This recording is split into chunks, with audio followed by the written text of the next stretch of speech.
Hello. Wow, that was awkward. Hello, hello, hello, hello, hello. Um, please make sure you are. Let me see if I can turn this a little to make it look a little less whatever.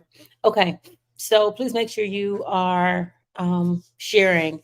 Share. There's some rules to engagement. Okay. Share the live. If you're going to join the live with us, please go ahead and share it. It shows support and it shows encouragement. So I would appreciate that. I'm going to show these as I say them. Um, Also, the next one, if you could refrain from popping on and off, we are requesting you to mute your mic and blacken your screen. If you keep popping on and off, we'll have to pop you off. But seriously, this one we have be on the show if you are on other things to do tomorrow. Take care of your stuff. Just don't do it during the broadcast. It's actually very distracting. We know what time the show starts, and we ask that you be prepared. If you are in bed, you will not be added. If you overtalk someone, you will be muted. If you unmute and start again, you will be removed. We want good lighting, solid Wi-Fi connection, be engaged, be present. Thank you, thank you, thank you. So we are talking domestic violence today. Um, and before people come on, I'm gonna go ahead and share my story. Um, Let me see if I can actually do this.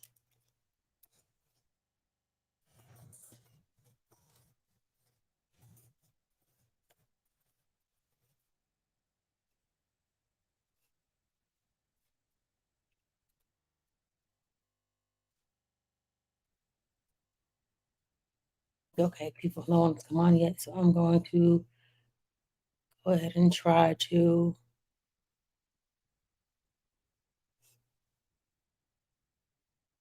Hmm,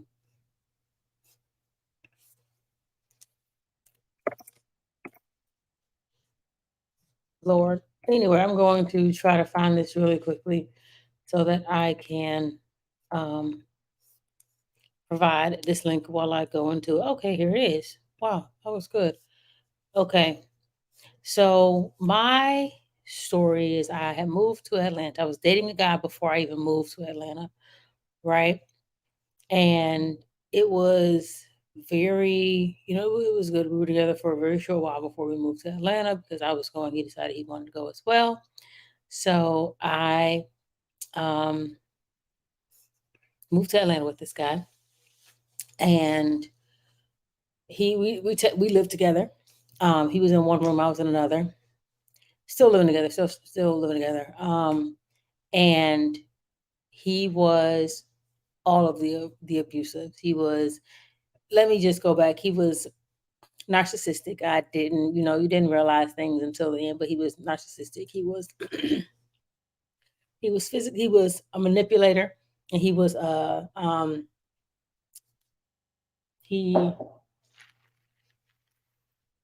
he was a huge opportunist. So he used people like nobody's business, and it was crazy that nobody saw it. I'm like, and they made me feel like I was the one that was the crazy one, like I didn't know what I was talking about. So it started out with verbal abuse. Excuse me, started with verbal abuse. It went to mental and emotional abuse, and then it went to physical abuse. So he only put his hands on me twice because after that first time, you'd be like, wait, what just happened? What just happened? And after the second time, I told him, you put your hands on me again, you're gonna be fighting a real one, and that's gonna be that. Because I think at that point I realized my value and I started to actually like myself a little bit. And during that time that I was with him, I didn't love myself. So this actual conversation is going to be it hit home. It hits home for me. So we are going to um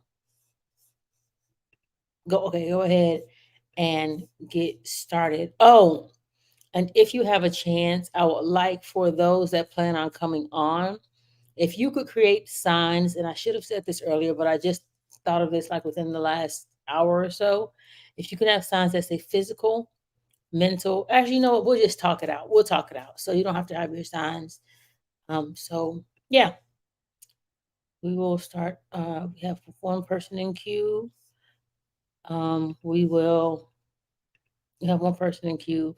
We will bring them on here in just a second. And the weird thing that I'm about to say is, Jay, Janine, don't feel you actually know him, girl. You know him. And if a mofo asks me his name, I'm trying to be better because when we broke up, like when he finally left after God had released me from him, the first thing he said was, "Are you going to tell people what you know about me?" And I said, "If they ask." And ironically, no one has really asked. Mm. So, all right, I will bring. And I'm sorry about my throat, guys. Y'all, the Lord is healing me in His own time. All right, what you do? Mm-hmm, mm-hmm, mm-hmm. All right, let me get my lotion too. Hold on. I can see you. I can feel lotion too because I do talk with my hands a lot. Mm-hmm. Mm-mm. Mm-mm. Okay. So I hope you guys stay for the entire time. I'm gonna try to make it this is short, but if I mean it's a heavy topic. So let's after she's done putting on her add her. Um hey D. Oh, the link is up there. Um So join in, join in. And this is going to be full transparency on my end. It's going to be very, I mean, it's always full transparency, but I'm not going to hold back. So if you have questions, ask those questions, and everybody who's on the panel will answer that question according to what they can. Um, yes, men should join. I want everybody to join. If you have something to say about anything, even if you don't with this topic, moral support is important. Being present is important, and just voicing your experiences or what experiences because men get abused too. And I looked up some of those statistics. I actually did a little bit of research on this one because I felt like it had to be. So yes, yes, yes, hey D. And yes, please men join. Okay. So you heard briefly my story if you came in on time, but throughout the conversation, I'll still like inform on what my abuse was. So I will add I guess we have I don't. I'm trying to get rid of it. So hi. Okay, great. Hey, Hi, your lighting looks good. Did you see our the whole rules of engagement? Oh, real quick, for those that are joining soon, please review the comments and the rules of engagement. We're gonna try to change our format to make it less wretched, I guess you can say. So yes, if you could go ahead and read those, I greatly appreciate it. Well, hallelujah. Let me see. I knew who that was. Anyway, instead of doing all these comments, I mean, you can still comment, but join in. Also, again, most importantly, if you're going to join the live, please share this to and even if you're not, please share this to your Facebook page. It shows support and it shows encouragement, and I can use all of it. So, um, where should we start? There's a lot. Doing this research was kind of emotional, but like not I'm like teary eyed, but it was heavy. hmm. And I'm like, golly. And for as long as when I was in my situation, I was like, oh, nobody. And no, you've seen it. You've heard it. Nobody's nobody understands what I'm going through. Nobody will be there to support me while I'm going through this or whatever it is. Hmm. Do you have any thoughts on because we're talking domestic violence and it's Lord help us. I know I don't have any thoughts as of right now. Okay. Okay, so I will start with, and y'all just stick through, stick in, stick there with us. I'm going to start with some statistics that I've found. So, 31% of women and 10% of men have experienced physical domestic violence. Um, one of every seven women and one in every 25 men have been injured by an intimate partner. Um, COVID. During COVID, there was a huge spike in domestic violence because people couldn't go anywhere. So they had nowhere to release their frustrations, even though it's no excuse. I'm not giving them any excuse, but you were stuck in the house with somebody and people just don't know how to handle themselves when in that situation or when they were in that situation. Black women are affected more than any other race or ethnicity at about 40%. Um, and this is according to the National Library Medical of Medicine. And I believe that that's because because our counterparts are less likely to report it. They take the grin and bear it approach, while black women take should nobody be putting their hands on you approach. So we are more likely to report it than somebody else. Um, 2 to 3 times higher among black and Hispanic women than white women. Again, that's probably because they don't report it. Um, I'll bring you in. You look ready. I Mhm. um, Black women are again. Make sure you share the live to your page. Black women are more likely to experience more severe violence from their partner, more severe and I'm sorry, and fatal violence from their partner. They're 6 times more likely to experience it.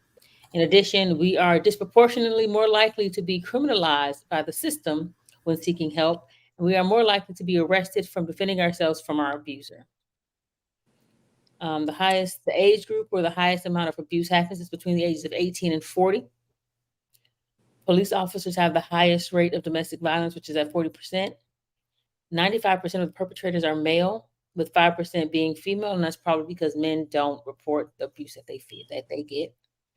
Repeat offenders. This was annoying to me.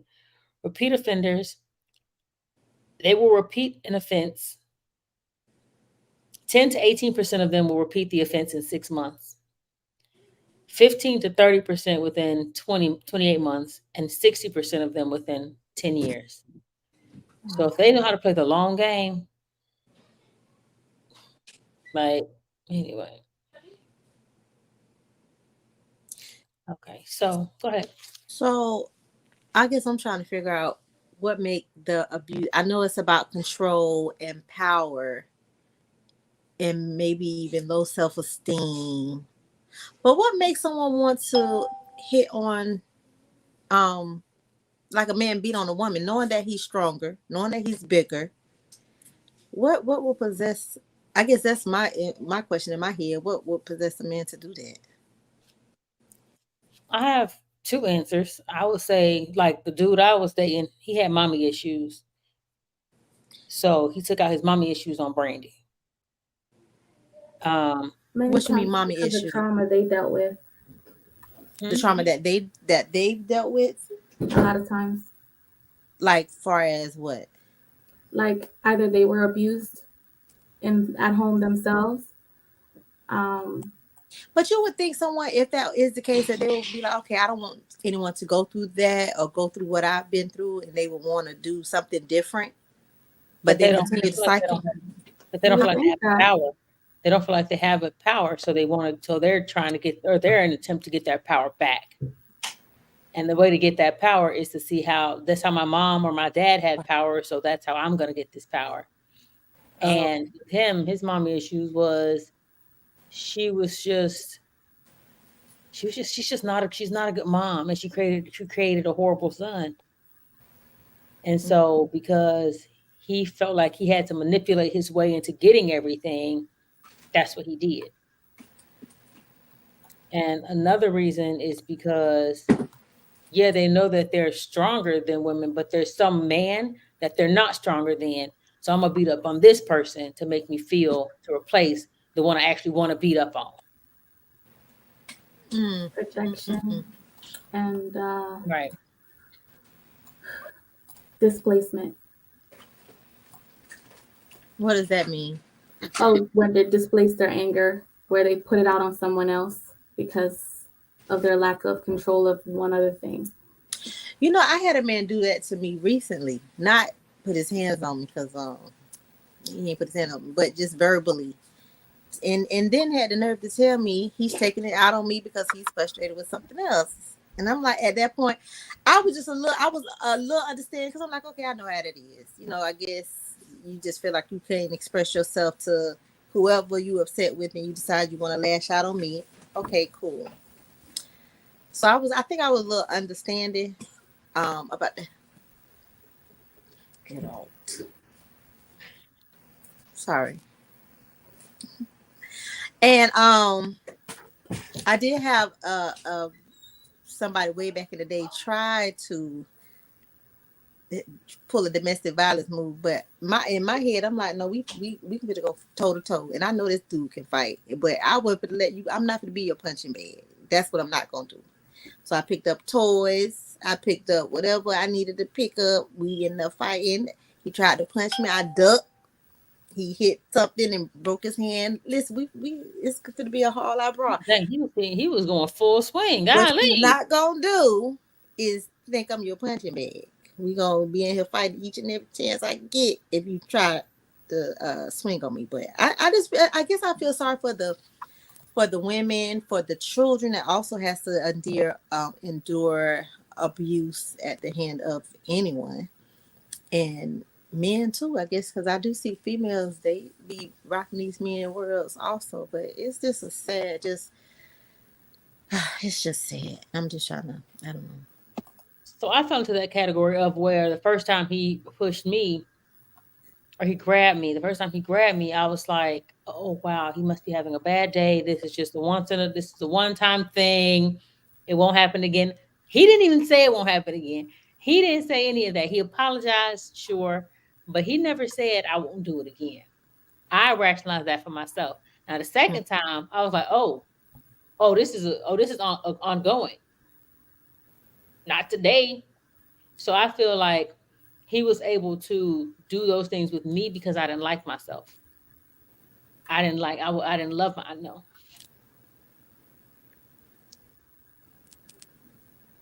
At least you're self-aware. Right. But you're better now and you're doing good. And it's just some women I know they're traumatized or they're scared to get out because a lot of men they take it all the way there. I've heard women get bones broken, and you see on TV women get shot and killed, or just I witnessed somebody she got shot and killed in front of me actually, and from her husband at the time, and she was like, because he was real abusive. I'm like, girl, you need to leave him alone. And she was like, no, he ain't gonna do nothing. I'm like, girl, you sound for real. And then he came to the job and literally and shot her. I said, oh my gosh. But it's just a sad situation. Right. And it's mostly because these women don't like themselves. They don't have any confidence. Something has destroyed their confidence. And while in the relationship, and I can only speak for myself, while in the relationship, this person further beats you down. This person further hurt. So they continue. So eventually, because karma is real, and what goes around comes around. And whether it I is don't believe that in this instance. you don't, In this instance, I believe you reap what you sow. yeah. But I would love for him to get mentally effed over. I would love it. I would love it, but I don't think that that's going to happen. And And even I'm if like, it how will? and even if it doesn't happen, of course you don't want to wish nothing bad on somebody, even though they did harm or bad to you. But even if it doesn't happen, just know that something, whether it's detrimental or verbal or physical or however, it's gonna come back down the line. God forbid it happen through the person's children or a mom or a sister. But the And Bible is right. one thing we want to refrain from doing also is even blaming the victims, even if the victim is yourself, because no one chooses to be for someone to hit on them. Nobody chooses for any of that to happen, and no one deserves that. And people stay for various different reasons.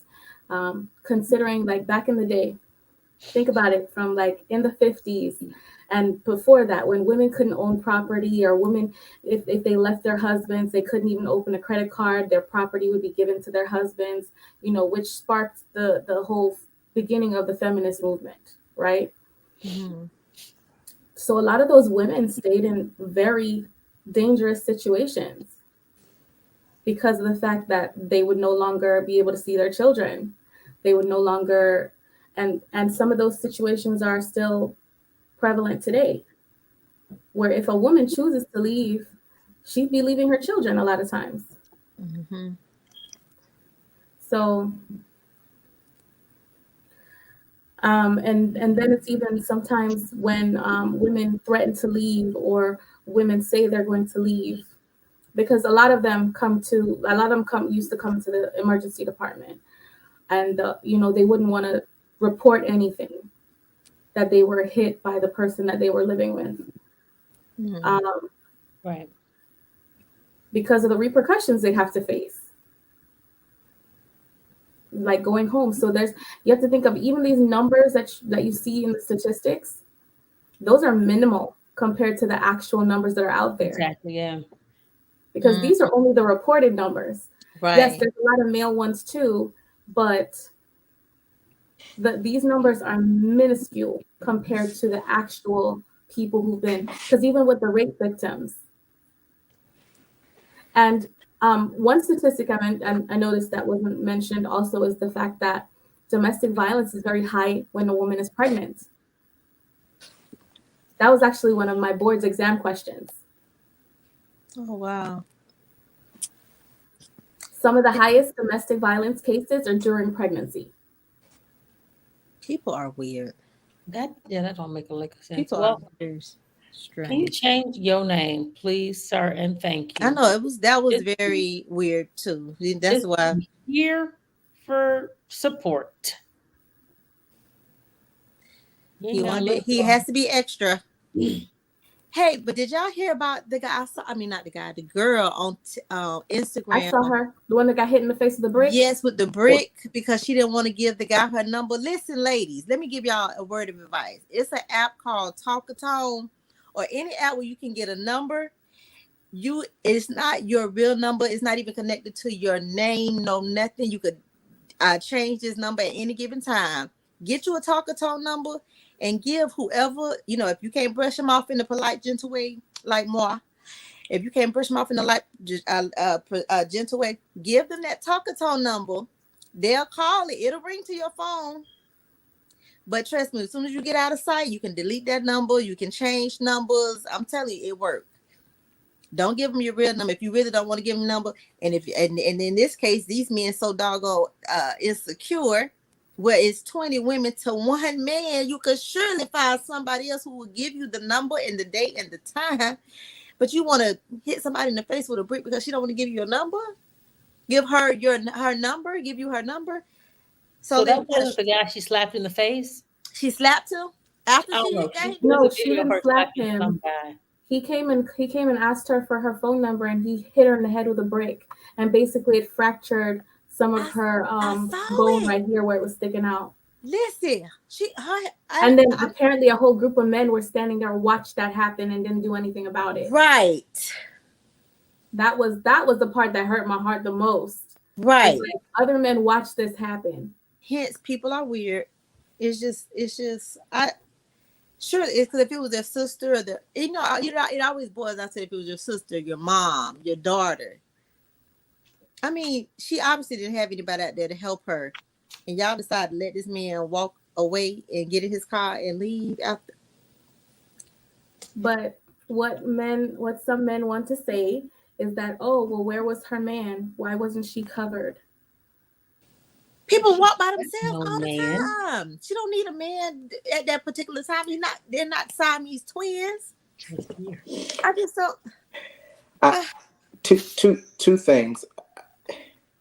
I think we live in a day and age where a woman should not care if a man has her phone number, and I'll tell you why. Give him your phone number. Let Even him black call men. you. Let it ring. What we have now that people didn't have? You literally could walk 100 feet block that number, and it never happened. But we also live in a world today where you can use that number, use a reverse location, and get that person's information. That part. Or call from somebody else's number, or keep calling, and it's still who Yeah, want to but keep going. yeah, People don't want to be harassed. but I think that I think the likelihood of someone going because they saw you and you look good and following you to your home, That happens all the it time. it all the time, trauma It, queen. it's I would be. Earth to Just Gerard. because you wouldn't do it doesn't mean there's not a whole bunch of men out there who don't do that. I know a lot of women. I don't know anyone who's ever been followed home because they gave their phone I know number. few. forget following home. It's just the Right. harassment Follow of to it the all. I Harassment. car. had a dude tell me, I had I somebody agree. get on the phone and tell him, like, Brandy's my woman. She pregnant. We together for whatever, whatever, whatever. I had him do this. I want him to do this.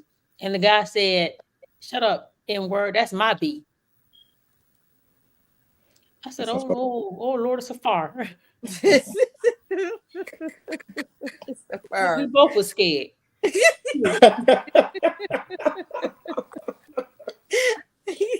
Dude, people are crazy, People are crazy. People are crazy. And especially when in a these world where people you're get supposed to be. interviewed, Say sorry, go again. ahead. Go ahead. Especially in a world where you want instant gratification and it's a me world. And the Bible said people are going to become lovers of themselves. Mm. So they want what they want when they want it. Who cares if they have all their teeth or not? They don't care. Right. Your I, I mind. I also want to say about the lady who was hit with the brick. There's a succeeding video that shows that she slapped an individual shortly before that happened, and that could She have slapped the played. man who hit her Yeah, with the brick. she slapped the. Yeah, I watched it today, and they're. I'm not saying that she deserved to be hit with a brick, but I'm Well, you just saw her saying. get hit in the face with the brick in that No, video? no, no. She just slapped the guy. I mean, walked right up to him and said something. I mean, And then she did a read back. brick dance. Yeah, yeah, she slapped him real good. But I want to say this. I think there was a statistic that said that 100% of men who are abusive to their wives are committing infidelity or desiring to commit infidelity. That they go hand in hand.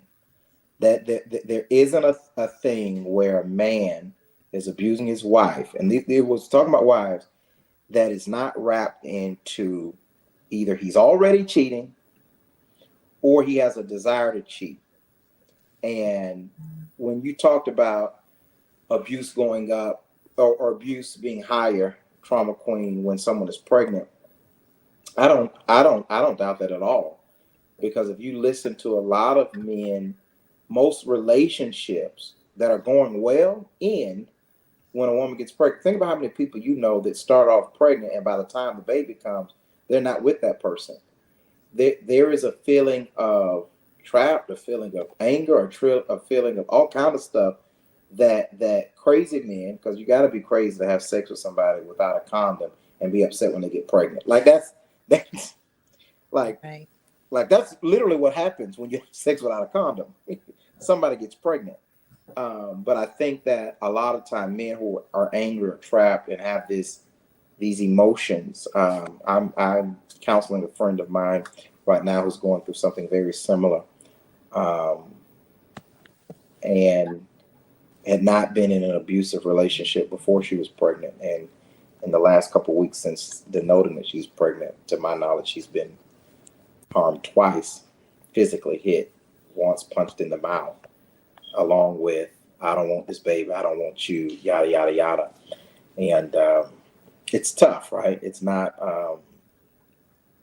something that you expect to go through. And I think in some families, if we're honest, there are a lot of things that happen before physical abuse that people are okay with. Like there's signs that there's ramp up to physical abuse. What do you Um, mean? Because what do you mean? Sometimes no. Because so usually, from my experience, from talking to people and from being in an abusive relationship, there's I was the abused Correct. There's usually um, manipulation, verbal abuse, emotional abuse. Those things are very rare. Are you with someone and everything's peachy and cream and he just hauls off and socks you in the eye? That very rare. Uh, Even when you watch a movie that I call the hallmark of abused women, what's love got to do with it? They show that scene and it gives the appearance that Tina and Ike had that one argument. She said it all sounded the same, and he just hauled off and hit her. It doesn't happen like that usually. And if you listen to interviews afterwards, Tina and Ike both admit it didn't happen like that for them either. But I think what that does is it diminishes red flags for women because women think if you're not having a hot button issue or this is rage, it diminishes the red flags and almost justifies it. He did this because he was really angry.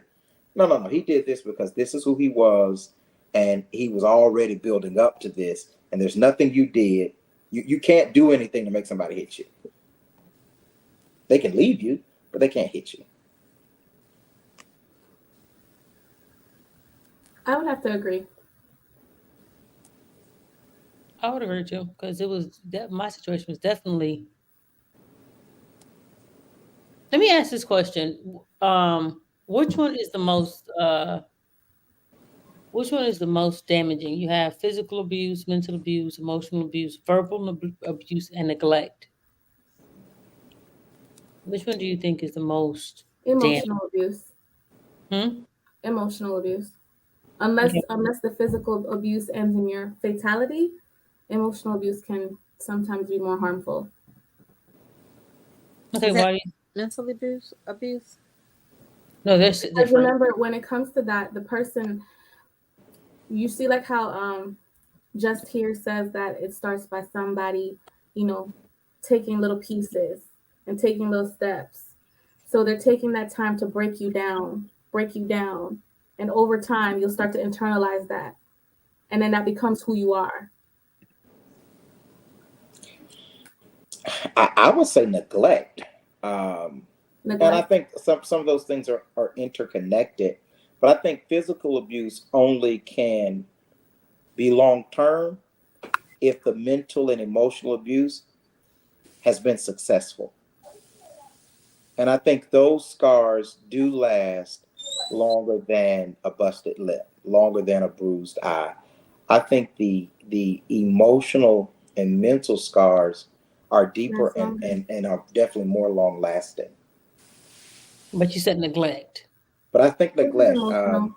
Yeah, I spoke with a woman yesterday who talked about um, being with a narcissist who was abusive and how the neglect had her question her to the point where she was willing to do things outside of her character and her comfort zone based on the abuse, the manipulation, and the neglect.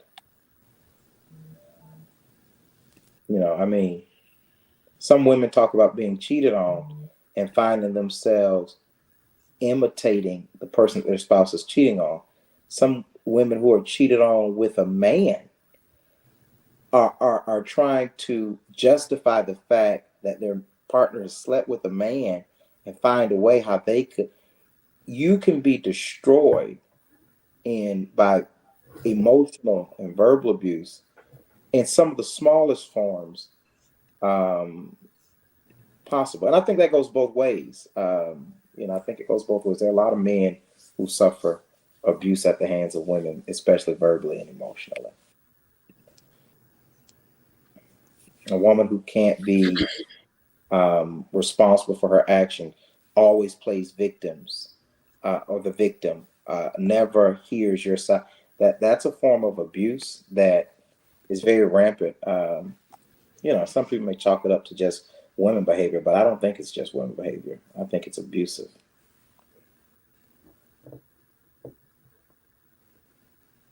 You're muted, Brandy. I'm sorry, Brian. I was just in the process of clicking unmute. Since, well, which one do you think is the most damaging? I think mental would be damaging because I mean, a lot of people. Mental health is definitely real, and when somebody is constantly in your head, I think, and you can't block out whatever. I think that's to me. That's first. And I'm going to try to buck up and be a little bit more cheerful eventually. But I think mental is the most damaging also. I liken it to slavery, right? You showed us these people getting torn apart. That's mental. You took our women from us. That's mental. You do all this stuff, and the mental abuse that we endured still lives with us today, and we still react from it. Our minds are still imprisoned because of Mm-hmm. what happened to us 200, almost 200 years ago, It didn't right? even happen to us. And it didn't even happen to us exactly. Yeah. That's So, and I said that because, like you were saying, the relationship I was in, it started with um, the mental abuse, telling me I'm talking about I'm not fit, or the reason I'm not fit is it's my fault. It's your fault. It's your fault. You're doing this. It's your fault. You're not doing this. You're not attractive because of this. Da, da, da, da. Then the emotional part comes in, right? Mm-hmm. The verbal abuse comes in, and that's just belittling, like just belittling someone continually over and over and over. And then came the physical. I think he should have just stopped at the verbal, but people get bold, so it proceeds. But I think mental is definitely stronger because it, like Sensuela said, it's that stuff just sticks with you. The scars are deeper. Yeah. Right. And it's like, oh, you have all this baggage. No, I have all this mental abuse that I have to get over, that I have to get past. It's not baggage. I'm not carrying this junk around like because I like lifting weights. Mm-hmm. the scary part about that though is when you appear to be strong or pretty to other people. Um, that no one can break you like the person you're in love with. You don't even have to be Or, in love with that person. You just have to not be in love with yourself, which was my situation. okay, or that. But there's something about the person who you desire validation from Hmm. not giving it to you, where you could be. I'm sure when you were in those situations, men still tried to holler at you, still said you were pretty, they still said you were this, that, and other. But it is different when, like I keep. I hope these people are not watching because I'm not saying your names. Completely different person than the other people I talked to that I've already mentioned. Um, was in a long term marriage, had children and everything, and this particular person, if you were to look at her, you would say you look great. I mean, for your age and amount of children you have, all these things, you look amazing. That person said, I just now started to believe that. And you've been knowing this person this a long time. You're like, what? And then she divulged how her mate would say, don't nobody want you. And I know people, because I've been in circles with other men that are mutual friends, and the conversation with us is always like, boy, she is something. Like, and she didn't believe it.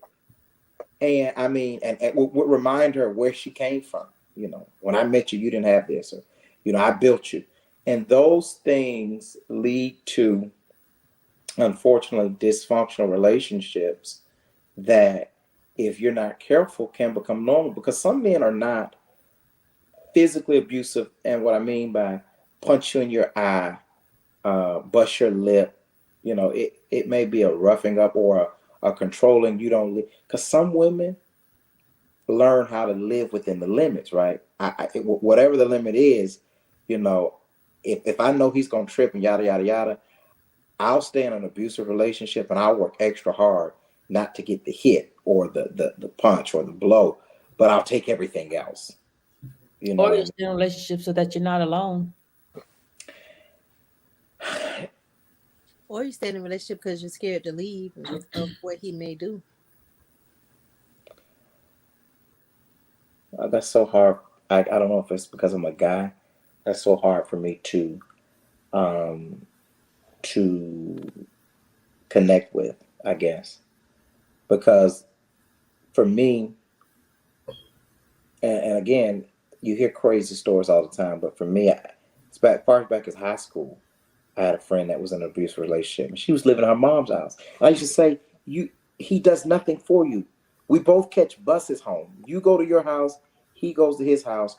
How is it possible that you're in an abusive relationship?" I mean, he would do stuff like if other, because she was a very pretty girl, if other dudes was looking at her, he would pull her skirt up in front of everybody. You want these niggas to see you? Let them look at you. And it was crazy to me because I'm thinking to myself, I could understand if you were a woman who depended on this man for shelter, for clothing, for food, and things like that. Not that it's right, but I could understand how that's a harder situation to leave. But when you have options, afraid to leave, you got places to go. Well, I mean, unless you're somebody who literally has nowhere to go, I don't understand how you could be afraid to leave. Because you're afraid of what I mean. If he's physically abusive, he's already blacked your eye, bust your lip, put you in the hospital, and he said, "If you leave me, be such and such gonna happen." I don't speak beep. What does that mean? Brandon, you're muted. Profanity, calling her out of Oh, her name, sir. gotcha. Right. I just had to play the mannequin challenge real quick because I surely he knew what the heck I was talking about. And Um. then also, people are afraid to leave because it's like, who else is gonna want me? Yeah. Like, this person has beat me down so much, has broken the crap out of me mentally. Right. So, and it's just it's really a tough situation. That's why. And then a lot of women, I think being independent is a good thing, but you also have to play the needy when you do have a man. But be independent, make sure you have your own stuff, your own money, go to school, stay focused on yourself and your children, and get to a point where you don't need a man, but where you want a man. But when you do get a man, you show him that you do need him in a, not, don't be that macho masculine woman and saying I don't need a man, I'm independent, all that. Just move accordingly. So that way if anything ever do happen, you have the means to up and go at any given time. I know somebody, she had got into an abusive relationship. The dude hit her on the second time. She said the first time she thought it was a fluke. Like, okay, something like you said, Brandon, it must be a bad day. That second time she said, "Oh no," and she was out of there. She was like, this is not gonna be a habit. And she was Right. out. Like you said, the signs that second time she ain't went to three straight. She said two fouls and you are out. And she Is was, there grace for physical contact? cause Yeah, it, unfortunately. is it No, no, grace? no. I'm No, saying how many should times? there be? Not No. is it a is it a not is it a accepted thing? I mean, should there be? You and a man are arguing. You're blocking a door because you don't want him to leave, obviously, and you want the conversation. You don't want him just to go, and he pushes you out of the way of the door. He doesn't push you down to the floor. Is that considered abuse? He push you to the floor and you're blocking the door, Push no no push you out of the way from in front of So the he door. just like moves you that way out of the door? He or pushes you. Do that again, Sensuela. That was a great rendition I'm just of saying a he just push you like, right. He pushed you out the way. You stumble, but you don't fall to the floor. He pushed you out the way. Relationship over. Where I am now, you're darn yes. if I'm blocking the door and he obviously trying to leave and he pushes, I don't know. I don't know. I mean, it depends on how hard he pushing. If he, I He don't can know. do that. He can't two hand me. Right, because that's a real situation. Okay, you're That's talking, you're arguing. Both of you are talking loud. You say something crazy. He mushes you like or he does the one finger in your forehead. Is that abuse?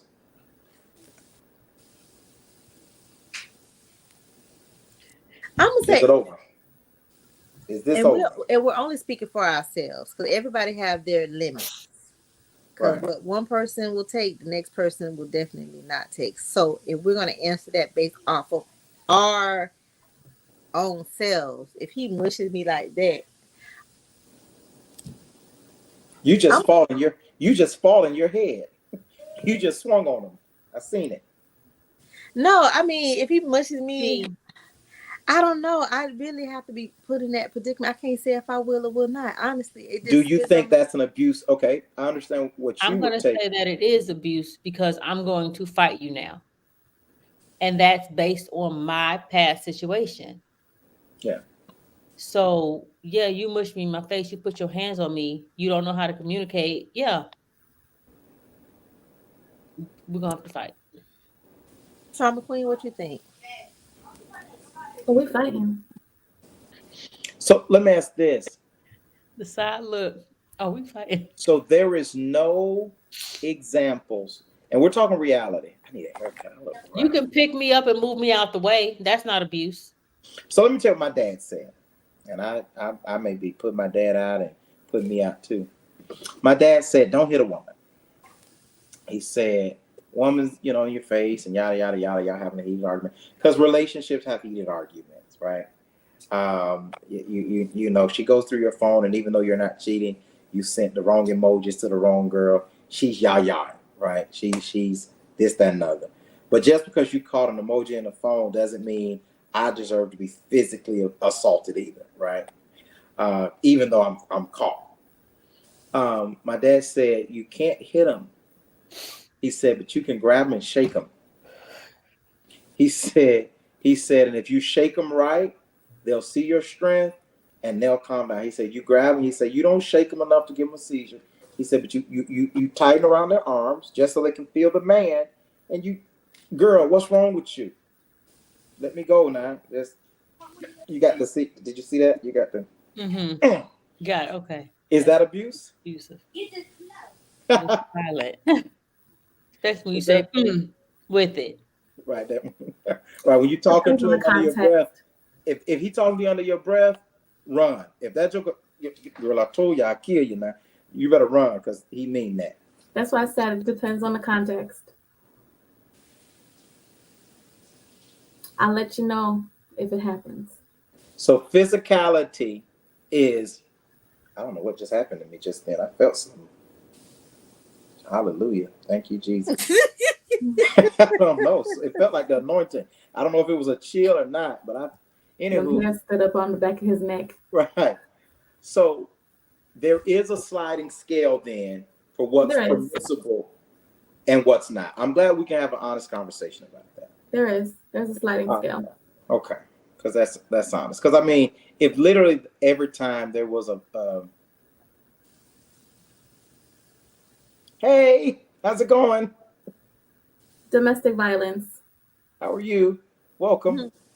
Mhm. Um, I think that I wish ST3 were here. I would love to hear his opinions on this. Oh, I he said think, he was gonna come yeah, on. Trauma Queen, don't laugh so wide. So I think that that's important to say because there are instances where people have gotten physical. Um, you're familiar with domestic violence? You should hop on. I want to hear you. Um, And if you do you think are it's a familiar with it, how did you get out if you're out of the situation? Do you guys think it's a double standard with yourselves as far as abuse is concerned, physical abuse? So what do you mean double standard? Right, with who? Do you Women feel the same way, as D. three women? Do you feel as three women, if you were to poke a man in his chest or mush him, that he should leave the first time it happens? Okay, so I'm y'all, I have my answer, obviously. What Anybody else does have your an shirt say, answer? Brandy? Black men. Heal. Black mental health. When black Oh, men heal Oh, is emphasized. oh, I didn't even see that. Okay, that's pretty dope. Okay, I'm sorry. Anyway, You um, made that? I saw it on somebody else's Oh, shirt, okay. so I made my own. Um, There you go to support black business. Don't but I buy their couldn't find the shirt. no. Yeah, but So do you think it's a double standard? Do you have an you made the expectation? point. You made the point where you said shake her and show her your strength. So you obviously know you're stronger than me. Me poking you in your head is not gonna feel the same as you poking me in my head. And the fact of the matter is, as a man, you can walk away. If you have a hold on me, it's gonna be very hard for me to walk away. If I have a hold on you, it's gonna be a little bit easier for you to walk away. Now, don't A let lot of my bit, size fool you. a lot of bit easier. But right, well, I don't know. I had my ex and my abusive ex in the headlock, and he tapped out. So, like, so and that's why he was like, let me not put my hands on her again. Because I told him, I was like, next time you touch me, we gonna fight, and I promise you, you're not gonna win. So, um, I think if I mush him in his head, okay. So I used to tell my nephew, if a girl hit you, she man enough to get hit back, and I believe that. If you man enough to hit somebody, knowing you can't win, you man enough to get hit back. Let's just be smart. Just because you're a female, don't mean you put your hands on people. Mhm. So, with that I said, told my son the opposite. But go ahead. What did you tell your son specifically, Trauma Queen? So he had a situation because we lived in how Pembroke old is he? Pines. We live in Pembroke Pines, which is like Hollywood, Florida. Predominantly Hispanic white area. He was one of the few black boys in his class. There was a white girl messing with him, and I guess he turned around and did something. And of course, they only caught him because of the fact that he was retaliating. Hmm. He was black. I was Exactly. just say And y'all then sound like they black wanted to over label him defensive a bully. mothers. And then they wanted to label him a bully, which now puts him in the school to prison pipeline. Mm. So I told him, tell the teacher. I mean, that's an option too. So you said you told your nephew, Brandy. Hmm. I'm sure. I don't know what his mama told him, but I said if she's man enough to hit you, she's man enough to get hit back. Does that translate when you're an adult male? If she's man enough to hit you, she's man enough to get hit back. That's why I don't put my hands on nobody. I see. I fear that teaching It is. because It might. Yeah. the reason I fear that teaching is because as you get older, you don't look for if someone hits you. You look for if someone poses the threat to hit you. So when a woman is flailing or screaming or cussing or angry, am I gonna drop her now because she getting ready to hit me? My daddy said, "Don't let somebody get the first lick. I'm, That I'm that lick might be the one to knock you out. If they look like they're gonna hit you, you gotta go for what you know. Yeah, but there's a double standard, It Brandy. is. It is. It There's is. definitely a double standard. he needs to be man enough to duck and run. She may have more men around her that can hurt him. Right, because I have a cousin I can call right now. He'll He show up. handled he handled it all. He'll show up. Yeah, yeah. I think Trying to figure out who. Remember we went to Popeyes that one time and he punched the guy through the window, through the drive-through window. Y'all know what I'm talking about? Okay, I tell you. I tell you. I don't want to put his name out there in these streets. Right. yeah. Um, okay, I figure out how to tell you without telling you. But go ahead. I'm sorry. Yeah, I think there is a double standard, but I think maybe there should be a double standard. I don't think we should be teaching our boys to hit women back. I think that it's a narrative. I feel bad for men though. I feel bad for men because sometimes a black man especially, doesn't know, doesn't have an outlet where he can be angry. And sometimes when you don't like for example, white boys that grow up and they're able to say, "Mom, I don't want to do it." Mm-hmm. I think that sometimes with black men, there's so much anger bottled up in them. And there's a popular video that's circling on social media now from the show Blackish, where the lady, the actress who was the maid in the Jeffersons, talking, and she's talking about fixing her husband's plate. And they asked about, and she said something about, I don't care nothing about my kids or my grandkids. She said, the reason I fixed my husband's plate was because I realized everywhere he went back in those days, he was made to feel like nothing. He was reminded he was nothing. I And the have heard only this. place that he came in, the only place where he could be empowered for real was in this house. So it was about empowering him. There's a lot of truth to that poor black thing.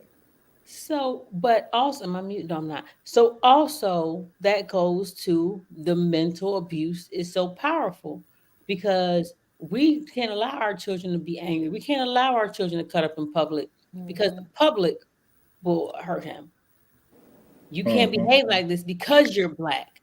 So, though it may seem like abuse, it's me protecting you from what's out there that's trying to intentionally get you. Correct. But But I decided I'm letting my nieces, they can talk all they want in a restaurant and cut the fool all they want because everybody else get to do it. Why y'all don't get to play? So I right, changed that mindset. but as a man, and I'm not justifying abuse, Mhm. but when you don't have proper ways of dealing with anger, there's some men who don't know that they didn't know that they had the potential to be abusive until they were in this situation. And again, that's not a justification. Let me talk about me. I've been an abuser, not a don't grab your pearls at me. I've had situations, right? Don't judge me, trauma queen. I'm I've not had judging. situations. I've had situations where I lost my cool and went too far. I've never punched nobody in the mouth, punched nobody in the face, strangled nobody or anything like that. But I have had situations where I expressed myself physically because of my anger and my situation. I think that it's so I would be a hypocrite if I said that I don't understand how a man could ever lose his cool. I will say that both instances dealt with me feeling that I was cheated on. And I think that when people are cheated on, male and female, given the right example or the right situation, there's no telling what you'll do. I think any man who says I'll never do anything, you walk in the house and you catch somebody in the act, you're you're liable to Pure flip. insanity. And I think the same thing with a woman. I think a woman catching you in an act, this, that, and other, things. But I think I mean, there's even when somebody catches you in a lie, like I don't think somebody lie pisses you off. I don't think men have that. Women do though. A woman catching a lie, she can slap your face off. I don't think men have that. I think man be like, I think a man be like, oh, you just unless you lying about that nigga. I mean, so beep. Now you want to beat. Right. Right. Now you understand me. Right. Now I speak beat. Right. But I think that it that lie can take a man there. I don't know. Women though, they'll get upset about any lie because women don't like to be lied to at all. I think men So, we're so dumb we don't know we're lied to until it's too late. what could you have done differently to keep your hands off of her? What do you think you could have done to de-escalate that situation instead of being in your feelings? Probably left. I think that my dad also said if you got to hit them, if you got to beat them, you got to leave them. He said if you feel you got to beat a woman, you got to leave them. So you But I fought know your dad. I also know of situations where the man tries to leave and the woman stops them from leaving. Well, that's why I gave that example earlier because it is very common. Maybe not you women, but it is very that water looks good and cold. It is very common for women who are with a man who's leaving in an argument because the old thing used to be, men come home, start an argument because he want to leave anyway. He done already set up something outside of the house, right? And a lot of women know that. And so a lot of I've heard a girl say, I'd rather you stay and beat me than to leave. I I I literally had a cousin who said that because she knew when he left, he was gonna go cheat because he was angry. It was drama at the house, and he was gonna lay with some. She would rather him stay and take it out on her. So I said that to say, I said that earlier. It's common for women, even when they're not the initiator of the argument or the cause for the argument. Maybe they're just confronting him. Hey, can we talk? Men hate that. And then you start talking, and in our talking, you start revealing, I already went through your phone. Who is Brenda? She sent you naked pictures, this, that, and other. And now, men, our first option is not fight, it's usually flight, right? Okay, you got me caught. I can't fess up to it now. I need you to cry, but I don't want to be. So let me just leave. Man, I don't know what you're talking about, cuz. We'll flip it on you. I try that game, try to shift the emotions to you. You always accuse me. If you don't trust me, I'm out. And when a woman stands in a door, I don't think she's doing it in an offensive stance to fight a man. I think she really wants, let's talk, let's reason, apologize me, whatever. But a man who's trying to leave, I'm trying to go. Women like to snatch keys and take keys. And so sometimes the physical part comes in, I'm trying to get the keys back and we're fighting. Or you scratch me in the middle of this snatching of keys Tussle. and yeah, and this tussle. And now we're in a full, before you know it, we're in a full-fledged, I may be pulling you by your hair and you pull me by the nuts. All kind of stuff is going on that we didn't intend, that none of us intended. But that's why I said I think it should be an honest conversation. And I would hate to say you should know what type of physical situation, if this is real abuse or if this is just immature physical altercation that most relationships at some point or another do have. I've never been in, besides that one, I've never been in a physically abusive, nobody touched me relationship. Never. Let me ask you this. When you say, so you've never outside of, right, Go ahead. that's Finish your right, story. I agree with that person. So you're saying you've never had an argument with a partner that ended up with y'all on the, if you ain't never argued on the side of the road and somebody snatched keys out and y'all sit on the side of the road, somebody walking down the, you haven't lived yet, sister. You got a lot to live in. Because trauma queen can understand exactly what I'm talking about. If you've never been pulled over and y'all fighting over keys, I know not what you speak of. listen, since well, I'm gonna text you something that I want to say while you similar shaking your head, and then I'm gonna ask you for permission to say it first. But grab your phone because you over there. Because if you want to First of ask, all, you don't can make leave up your now. beep where you at. Yeah, I'm not, and I tell people, I'm not going to argue with you. I have a discussion with you, but as soon as I feel like we're going in a circle, I'm just going to be like, all right, buddy. So we're just not going to have this conversation. But no, and I feel like you can pick her up and throw her on the bed, then walk out of the house. You ain't got to shake her. Mm. You can get her out of the way. I think your phone just Since beeped. Swella got my text, let's look at her reaction when she reads it. What about that? Is that not considered abuse? That was self-defense. Okay. Can I discuss it without saying names?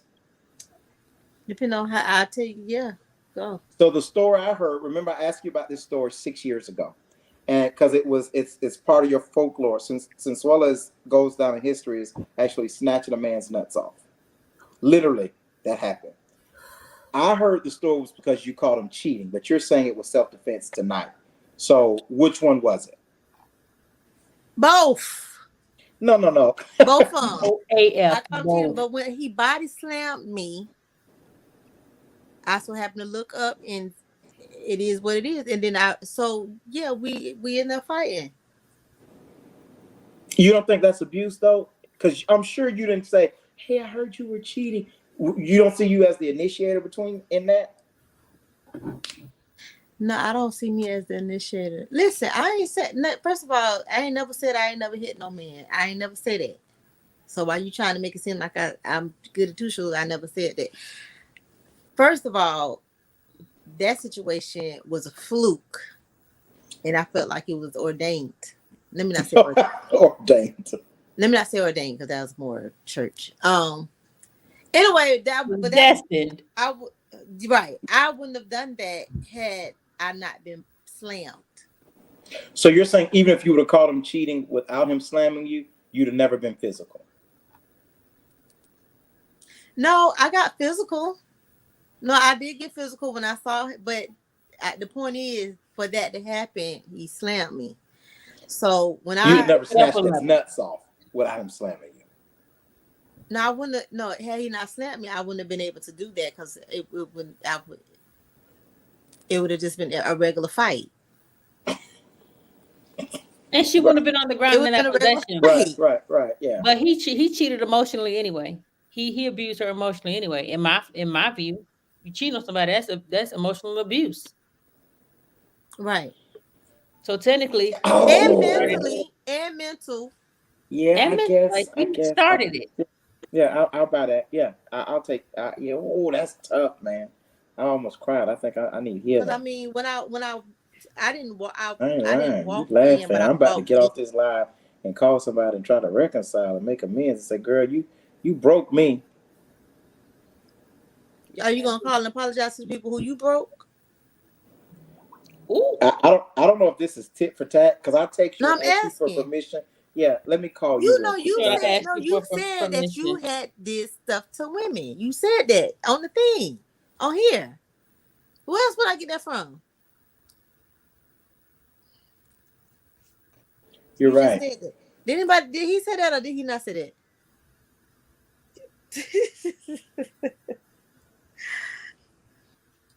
He did say that. I'm sorry, I got distracted. That's the Lord on my soul. I was a different person then. And let me say this real quick for everybody that viewed. I broke up with that dude. I'm sorry, let me rephrase. And there's a link to a podcast. My podcast is called Being Single in the Social Media World, and it's called The Worst Relationship Ever. Um, that goes to basically the whole relationship and how bad it was for me. And we broke up, I want to say in 2018. And it took me until 2021 to love myself, to understand myself, to get to where I am now. So Bravo to you. Can I say that? Mm-hmm. I thank want to you. say because you don't look like what And you've been my through. podcast is called Being Single and Social. Okay. Had you not shared that, I would have never known it. And I can imagine because of how strong you were prior to that, that while you were in it, there was an identity crisis going on because Mhm. how does this happen to me? So the fact that you're able to share that story and to be in a better place mentally, I think is should be applauded. Oh, thank you. I'm really only emotional because I really haven't told anybody about this. So talking about it out loud is awkward. And I know you didn't tell your daddy because that would have been a I told different my story. dad. I told him what like recently, not like back It's not okay. then. So that Not guy's then, Lord. probably No. that guy's probably missing right now. I guarantee you, he's not living. No, I don't know. No, not now. Okay, so I want to give some scenarios, and I want you to tell me if it's physical, mental, emotional, verbal, or neglect, in your opinion. So, uh, sex against your partner, their partner's will. Oh, in your opinion, Sex against your partner's will. yes. Right. Is it sex against their? I know they're not into it, or You they say basically no. they don't. They're saying no. They don't want to. If they say no, it's rape. Physical. Is It's it physical, physical. mental, emotional, verbal, or neglect abuse? Physical. Physical. Say that again. Physical, emotional, mental, or neglect. Physical, Verbal or mental, neglect. emotional, verbal, or yeah, neglect. Yeah. Brandy, for some reason when you talk, you broke up. Say that again. So you're gonna tell me if it's physical, Write it on the bottom of the screen, Brandy. Put your Mental. good ear to the phone. Which one is the microphone? Put it closer to the thing so you can hear. Is there any way you can make it to where Justin Swell can see me for a couple seconds? No. Okay. Thank you. Hold on. Immersion. Physical, mental, you're emotional, you're such a or jerk. neglect. Did you hear me? You're such a jerk. Testing. Uh, All right. Continue, Brent. I'm sorry. what was the second scenario then? The first one was having sex against a partner's will. That was Okay. it. Unpopular said it's mental.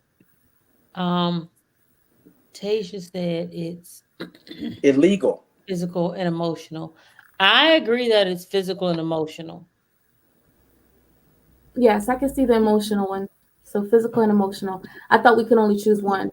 Yeah, that's what I thought Right. too. And that's what most people, and I expected y'all to do that. That's why I don't want to like put that out there. Most abuse is more than one type of um like Abuse. yeah, it's not just more than one type of abuse. Okay, so the next one is Oh, can I add something to that? yeah. So when you find even people who are rapists in prison, when you ask them what was their purpose, and they're all of them answer, I needed to control them. That was the answer. That's the answer they give. I needed the control. That's the drug. That's 1000% the drug. I feel like this. I again. I hope these people ain't watching. I hope somebody controls them in prison. Go Right. ahead. Oh, I definitely want somebody to without lube. I so I counsel a lot of people, especially ladies, in my bivocation as a pastor. I know someone who they felt like they were raped, but it wasn't that they said no. They had a father of their children, they had 4 children together. The he she depended on him because she didn't have a strong family unit, and he would not help with the children financially, physically, take them to school or anything unless she allowed him to spend the night. And oftentimes that led to unwanted sexual advances that she felt powerless to say no to. And although she never said the word no, she was not a willing participant. I think that is definitely physical abuse, but it is extreme mental abuse to know that someone and I often say any dude who could get up and complete the act of sex with a woman that does not want to give it to you, even if she's saying yes, but you know in your heart she does not want to give it to you, you have to question yourself because you're a pervert, you're a creep, and chances are you're a pedophile and a rapist because ain't nothing normal about taking something from somebody and you enjoying it. You're muted, Sensuela. Oh no, I was reading what Oh, but Unpopular I'm said really sorry, you're mine not was said muted. because I wanted it. What he said. Oh, I'm Oh, sorry to hear. I'm sorry right. to hear that. Yeah, that's That's tough. With how husbands, mental is it's that? even worse though. So I'm giving different scenarios SG3 about do you think it's physical, mental, emotional, and verbal or verbal abuse. The next one is um you slap he's the I don't want to say he someone slaps their significant other and then says you made me do this. All of them. You mean the slapper said you make me do this? Hmm. Yeah, that's like all of them, really. It's like Right. That's mental, so. physical, emotional, verbal. Mm-hmm. I mean, that neglect kind of is falls into all of those. I mean, but yeah, that's like all of that. You slap them, so there's the physical abuse. You're trying to play mind tricks on them, so there's the mental Right. abuse. The emotional abuse is also part of the you made me do it, Yeah, guilting them. you Yeah. Mm-hmm. know, which also you actually saying those words out of your mouth is the verbal. So it's like all of them at Mm-hmm. once. But I mean that usually is kind of how it happens. You know, sometimes eliminate the physical part of it, but usually one or two pair up. Usually, you know, when any type of abuse that I've witnessed or noticed or heard of, it's usually two of those things happening at once, Mm. or three. Sometimes all. And sometimes people in your circle, if you're watching this, hear me. Sometimes people in your circle could paint these pictures for you. You call a friend and say, "Girl, he just hit me in my mouth," and their first question is, "What you did?" Well, what did you do? That gives the inference that someone could do something to justify the act. It's never what did you do, what did you say. He hit you in the mouth, like Oh, I thought you meant like, what did you do after he did that? no. Oh, What did you you meant do what did to he him? do to cause him to do that? Correct. What did you do to right? Oh, I thought Exactly. you meant after he did it. Like, well, Right, what? because we all know what you're gonna do. Right. Hello. I mean, I don't think it excuses the fact that it was done, not whatsoever, you know. But I don't also think that's not an appropriate question to ask. But that doesn't excuse the reason as to why it was done, you know. Um, if someone's You like, "What think did you it's do?" What was that? oh well, you're saying you think it's an appropriate question to ask, what did you do to or what did you do preceding it? Not what did you do to Preceding cause it. it or after it, Yeah. regardless, yeah. What did you do? Like, what was the like? It's almost like a timeline of events, you know. Like, what did Correct. you do? Like, what happened? You know. I mean, Right. obviously, the phrasing of the question is kind of like it would seem as though it's like, oh, you're the one who caused this to happen, but it's like, oh, what did you do? Like, what happened? You know, like, Right. Yeah. I can was see there an that. That's a argument to begin with? You know, did it what like what yeah what did it cause? But that, you how know, do we get I think here? right, how do we get here? But you Yeah. know, obviously it doesn't excuse the fact that it was done and that that person should be empathized with, Right. because you know, at the end of the day, like, you know, it for any two people there should be a bit of control in any situation. And I mean, we're human, so you know, that's things like that will happen. You know, I mean, you get in situations, it gets a little heated, and you know, you lose control. And it's always best to try to remain as much control as possible in any situation. But ain't nobody perfect here on this earth. You know, show me a person who's perfect and who won't lose control or will react a little bit. But I think it's best for all of us to try to keep as cool heads as possible in any situation. Agreed. What was that, Brandy? I don't I don't subscribe to the lose control thing, because when that nigga up the street go off on you, you got all the self control in the world. When your girl go off on you, you lose control. Mm-hmm. Nah, it's not losing control. It's intentional. You doing that stuff because you weak mentally, or not you, not you. I'm not talking about you, Right, but right. because he's weak mentally, emotionally, physically, or whatever the freak you are. When you trying to find some power and control, and that, and because I'm smaller than you, or because I seem weaker than you want to utilize me to make yourself feel stronger. And Well, I I mean, don't subscribe to the lose control. well, you're absolutely right in what you just said. They're weak. You know what I'm saying? You know, they are weak. That person is weak. That man, whoever, is weak, because yeah, the dude up the street popped off on you and you didn't lose control in that situation. But the moment, you know, your woman Mhm. stepped up into that situation, that's when you want to lose control. And Right. obviously that man is weak. You know, what you know, I'm not perfect. I don't ever claim to be, but what I do subscribe to is, you know, and you guys heard it plenty of times, turn any other cheek. you know, I'm not going to pop off any different on the guy up the street than I will on my woman, you know, on the lady that I'm with.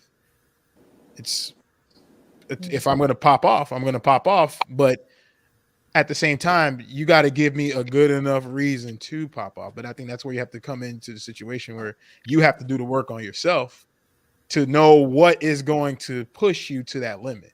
You know, if somebody spits on me, yeah, that, you know, and I'm giving it away now, but yeah, that's the limit where it's like, all right, you cross the line. You can say as much words as you want. You call me whatever you want. Even if your lady spits on her, you going in her jaw? You say if my lady spits on me, Yeah. no, I'm not going at her job, but You going in her throat. no, I'm not going at her throat, but you know, I will refrain from as much control as I normally would have. You gonna girl, if you gonna get away from Nah. I mean, spitting on somebody, that's you got to dig that up from the bottom of your throat, like to do that, right? That's a process. Now, being nice. I would hope if Please my don't girl is spit on spitting me. on me, she ain't spitting directly on me. Okay, so let's get back to verbal But, abuse. Okay, so the next scenario, the cold Please. shoulder. Neglect and emotional. The cold shoulder. I say neglect, emotional, and mental.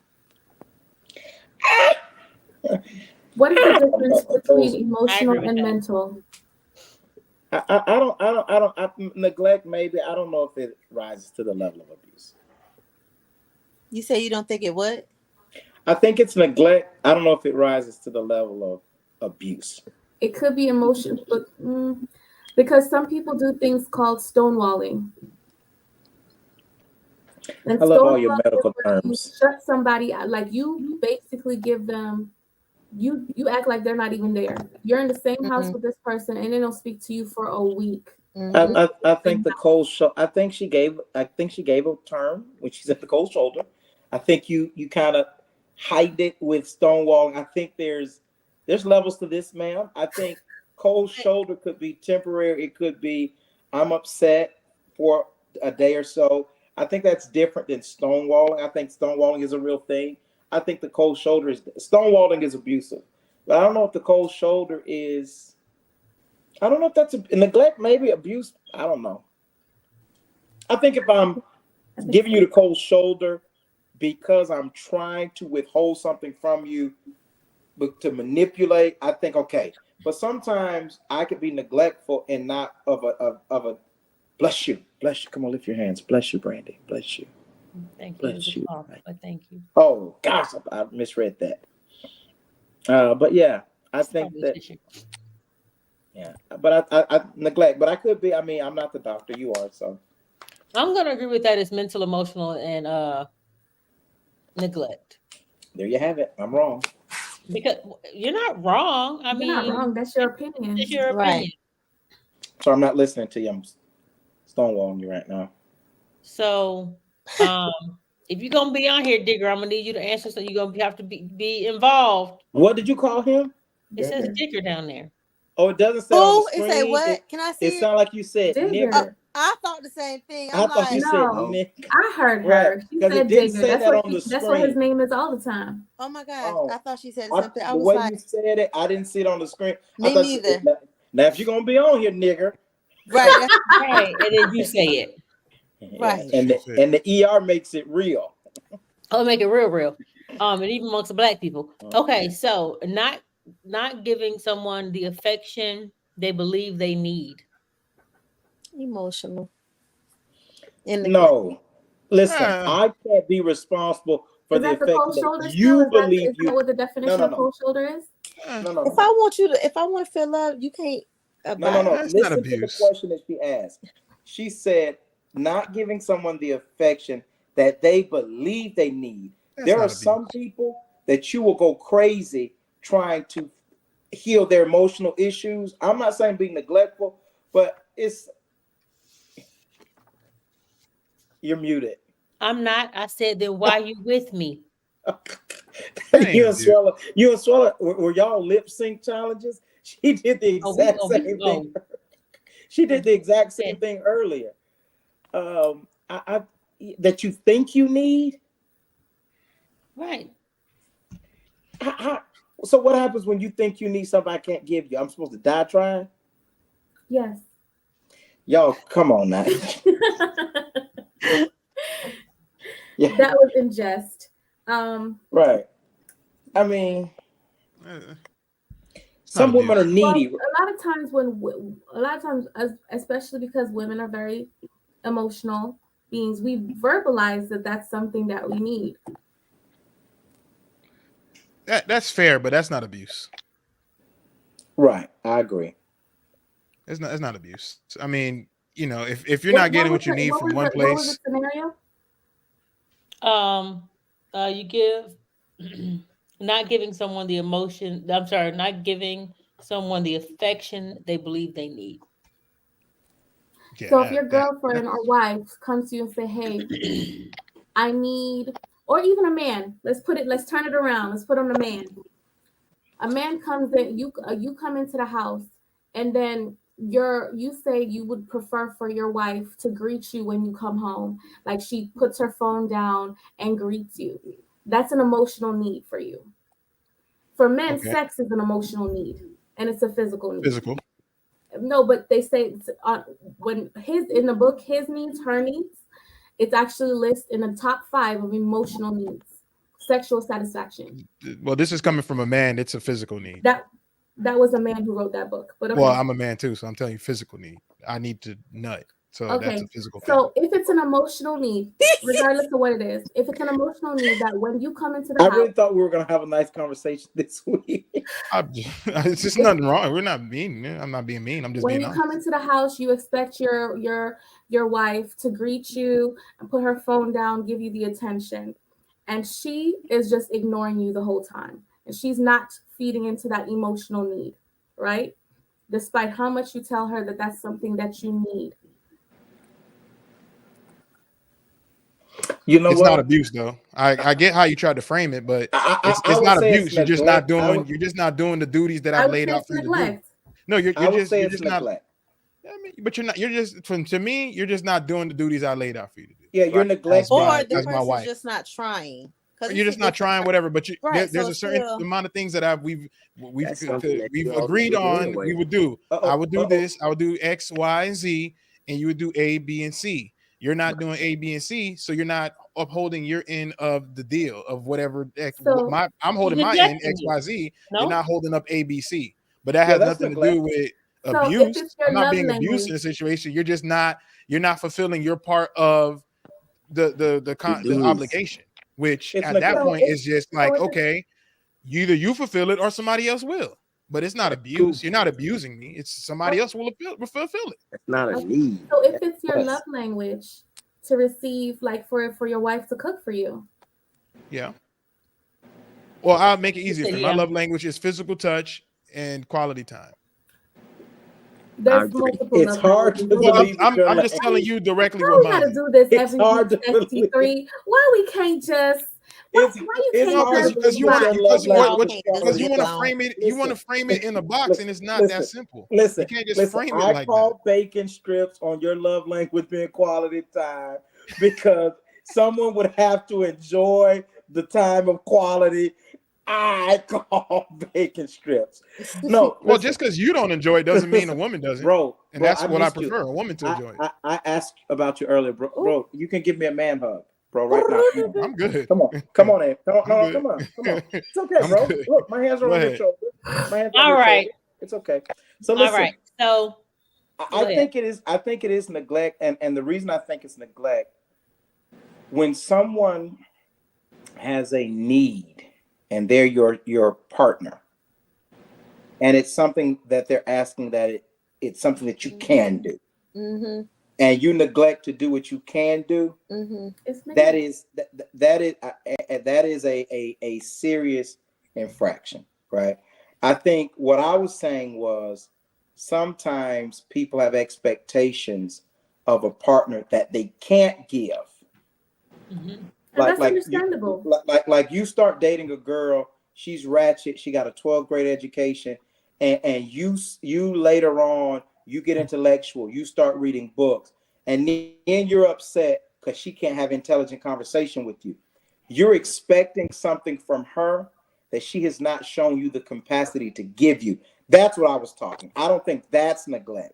But if you have the capacity to give and that person says it's a need and you don't, even if it's not natural, even if it's not something they always require, but you have the ability to do it and you don't, that is neglect.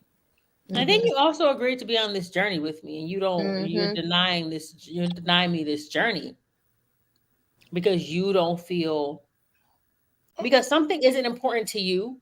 I think this is abuse. Just because something isn't important to you doesn't mean it's not important to me. In turn, just like you would want me to make something important that you feel is important, I expect the same.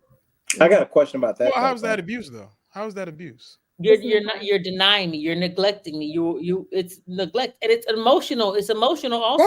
That's like a child. A child, you know, they want to be loved by their parent, and if the parent don't do that, you don't think that's emotional or neglect on to the child? That's a good one. I have a question. With that same under that same token, having an unrealistic expectation of someone, or an expectation of someone and guilting them for not doing, could that be considered abuse? You're abusing them if you're making them feel guilty for something. That, especially if it's something that they can't do and you know they can't do it. Or what if it's something they're not comfortable doing? Even that, abuse. It's abuse. That's abuse. That's mental. Because we can even take it the sexual route. If you're trying to convince them to do something that is past their boundaries. Oh, I'm an abuser. Yeah. Why you say that? Should have bought a Honda. That's why. Don't act like you don't know my business and you was my counselor. Don't do that. All right. Don't do that on this platform. So someone says you won't do anything. You won't do anything about what? Oh, someone says you're unattractive because you won't do anything about it after you've asked them for help. What? So say Repeat that. Say your dude is a trainer or your girl is a trainer, whatever the case may be, however you want to work it out. And you've asked them to help you get in shape. And now they're saying you're unattractive because you won't do anything about it. And they keep berating you with how unattractive you are or whatever the case may be. That's mental and emotional abuse. I think I missed the question. Neglect. I think I misunderstood.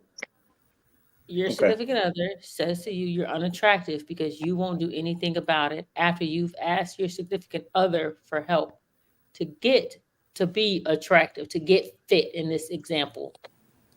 Oh, so you're saying I say I need to lose 30 pounds and my girl goes to the gym and she doesn't help me out. But she's calling me Porky the Pig every time I take my shirt off. That's abusive.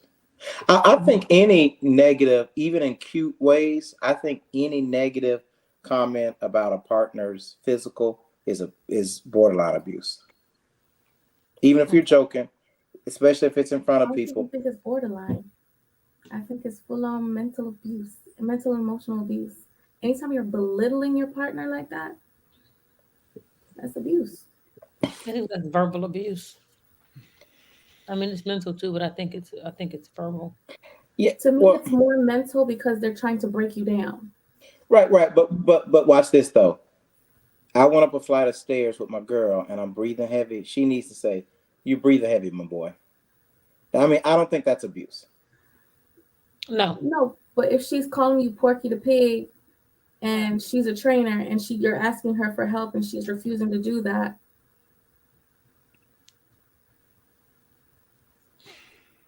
That's up there. Right, I agree. But that's my opinion. I'm not going to negate your opinion. Your facial expression. I want to hear what you're going to say. Your facial expression. I just think, you know, you got to get to a point where, you know, certain things don't faze you as much. You know, like things like that. Like, you know, your girls or your man's a trainer and, you know, they don't want to help you, then you know what? All right, then I'm about to go find somebody else will help me. And when I get fined and I look better That's than your you, answer to that. Can't be your answer to everything. So it's ST3, coming out of my mouth, is it not? I mean, like, ST3. So ST3, you will get replaced. what's your name today, Jay? What's your name You today? know I me, can't Jay. see it. Here, Okay. just here. Okay. So one thing he said earlier was that the person who can hurt you the most, I think it was you who said it, the person who can hurt you most is the person who claims to love you or your partner. This is supposed to be your ride or die, the person who's supposed to be riding out into the sunset with you, the person you love, the person you can be vulnerable with. And then this person takes that vulnerability and hurts you with it and disarms you with it. That can be damaging. Mm-hmm. I mean, it can be if you give them that power.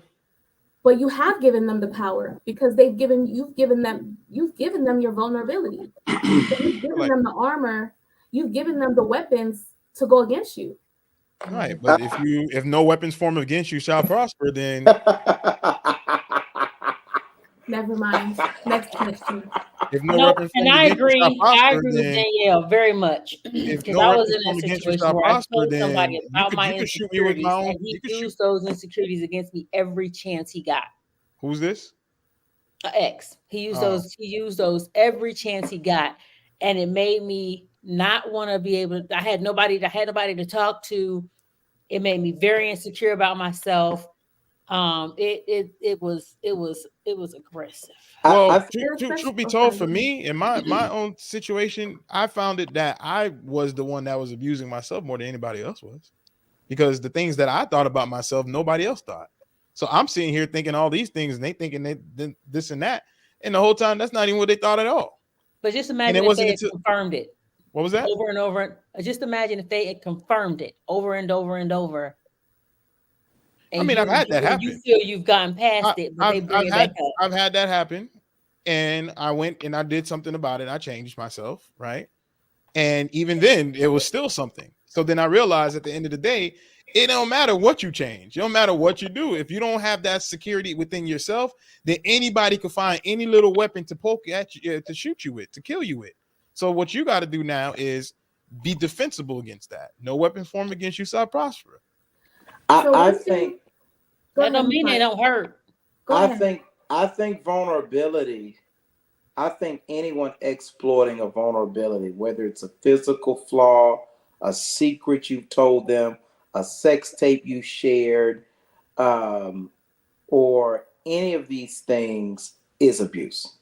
I think anybody exploiting a secret, but I think anybody who's using something that is personal, private, makes you vulnerable, insecurity, whatever, to gain points in an argument, to embarrass you in front of people, or to change your current mood, Or to control you. or That to control you, is a master abuser. That ain't even a well, minor A abuser. master I, manipulator. I I love that. I love that this has came up because I'm gonna go ahead and just open the can of worms. I had something like that happen to me. I've had What? something. I've had Tell us. something that happened to me Tell where us, Fred. I've released some, inexplicit, explicit images and videos of me, and they threatened to go ahead and send it to my entire friends list and say, "Hey, I'm going to send it to your friends list unless you send me money." And I'm like, "What do you want?" It's like, "I want money, not a huge amount of money, but a small bit of money." A Right? chick did this. Give me a second. Who else would do it, Gerard? The suspense is. He didn't say it. He didn't say. He didn't say a chick. Somebody did it. I believe it was a woman, but I don't know at this point. But they wanted to extort me for money, and so the way that I handled the situation was, okay, I had to look at it. All right, well, they got it. So I was like, I ain't gonna send them the money. So you just gonna have to send it to my friends list. They gonna know what I'm working with. That obviously was a bluff. So none of my friends list got it.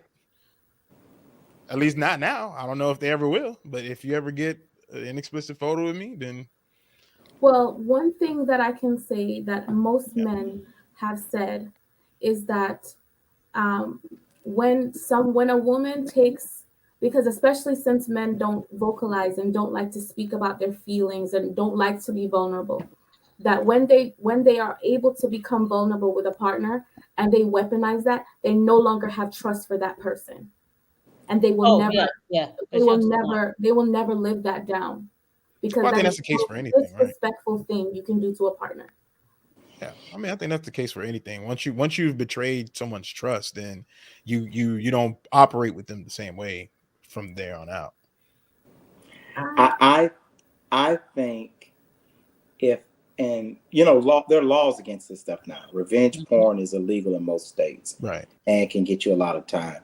But I think that what makes that so abusive, a lot of times women and men, some, but mostly women, they come out of their comfort zone to bring you to a space that you've earned through action. Like there's some women who are married who wouldn't let a husband record them.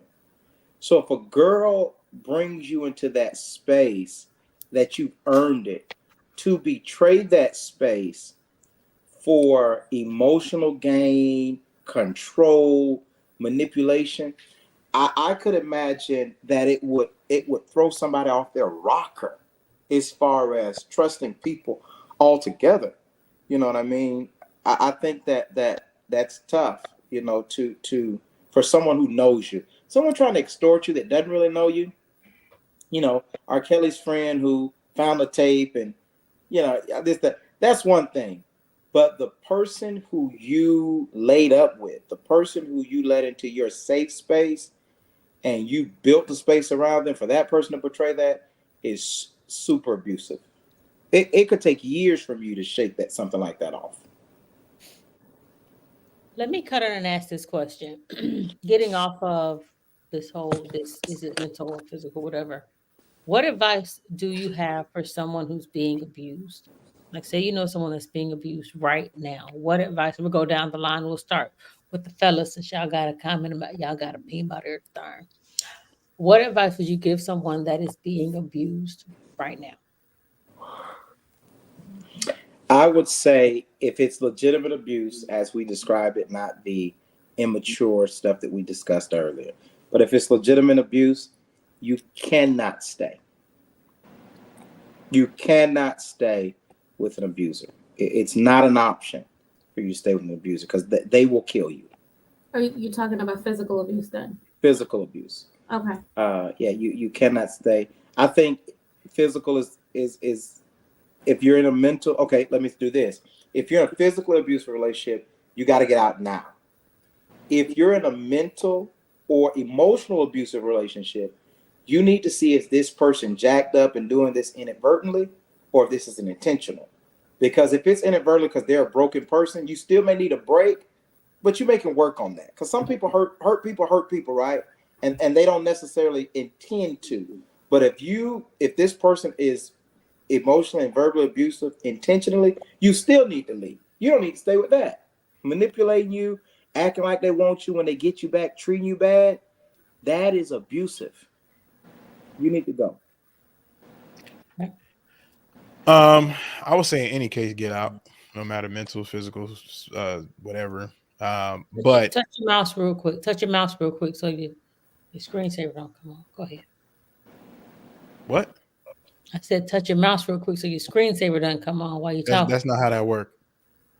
Well, figure that out so it works because it's anyway. That's Go ahead. that's not how my Okay, system go ahead. works. But Proceed. anyways, as I was saying, Randy, I say in any case, get out. But it really is a case by case basis, honestly, because, and I'm gonna be honest, because there's some people who that's what they do. They say things to each other back and forth. They okay, that's their relationship. Right. Now, obviously, that's the verbal part of it, the emotional part of it, the physical part of it. Again, like I said, that's their relationship. If that's what they do and they know they do that and that's what they want to do, then I mean, who am I to tell them what to do? But I know for me in my situation, what I'm not going to tolerate that. And if I had a daughter or if I had a son, I would say, hey, I don't want you to tolerate that. That's just how I would bring them up. But I can't speak to everybody's situation and say, hey, if you have to do the introspective, conversation with yourself and come to the decision, okay, is this something that you're going to tolerate? If this is not something you're going to tolerate, get the heck out. And that's on the emotional side, that's on the physical side, the mental side, all the sides, get out. Don't stick around because it don't stick around because why deal with something that you're not willing to tolerate? Would you give that advice to your daughter? Don't stick around? He said, yeah. No. When you say you have to figure out how much you can take when it comes to physical abuse. No, I told you what I would say. I would raise them not to tolerate that stuff.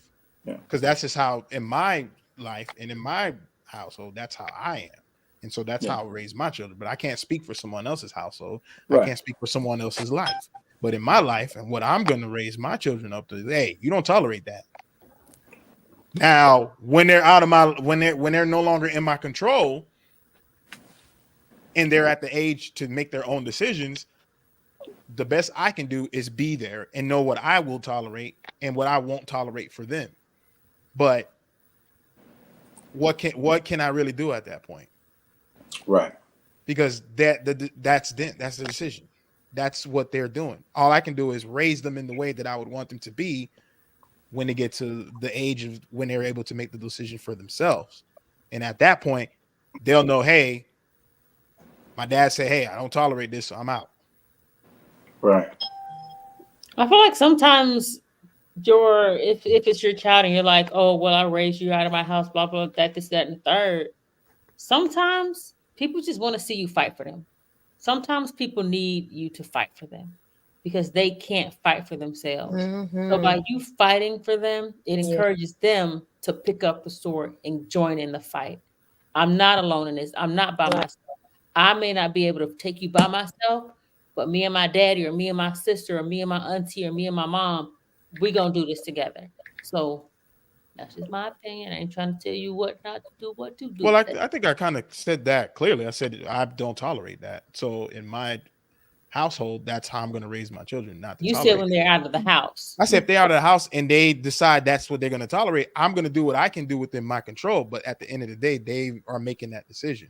All I can do is say, hey, the first time they come to me and say, hey, yeah, he did this or she did that, it's like, well, what did I tell you before? You need to get the heck out. And I'm going to do what I can on my part. But at the end of the day, they're fully grown adults. I can't do more than what I'm capable of doing. After the other man and the women answer this question, I think that's a good conversation for this. Yeah, I was going to say that as well. What's the responsibility or the what does it look like to support someone in abuse? How far does that go? But after Digger and the rest of the ladies answer your question, I'd like to hit that. I need to write that down so I don't forget it. Digger? I agree with Digger. You don't hear me? No, I heard you. She just wanted to make sure if she heard the D. All right. I agree with what both has been said because I personally has been in that situation before, where I was physically and mentally abused and in a relationship, and I got out, but I allowed myself to go back because just listening to what they was telling me, and when I went back, it got worse than it did from the beginning.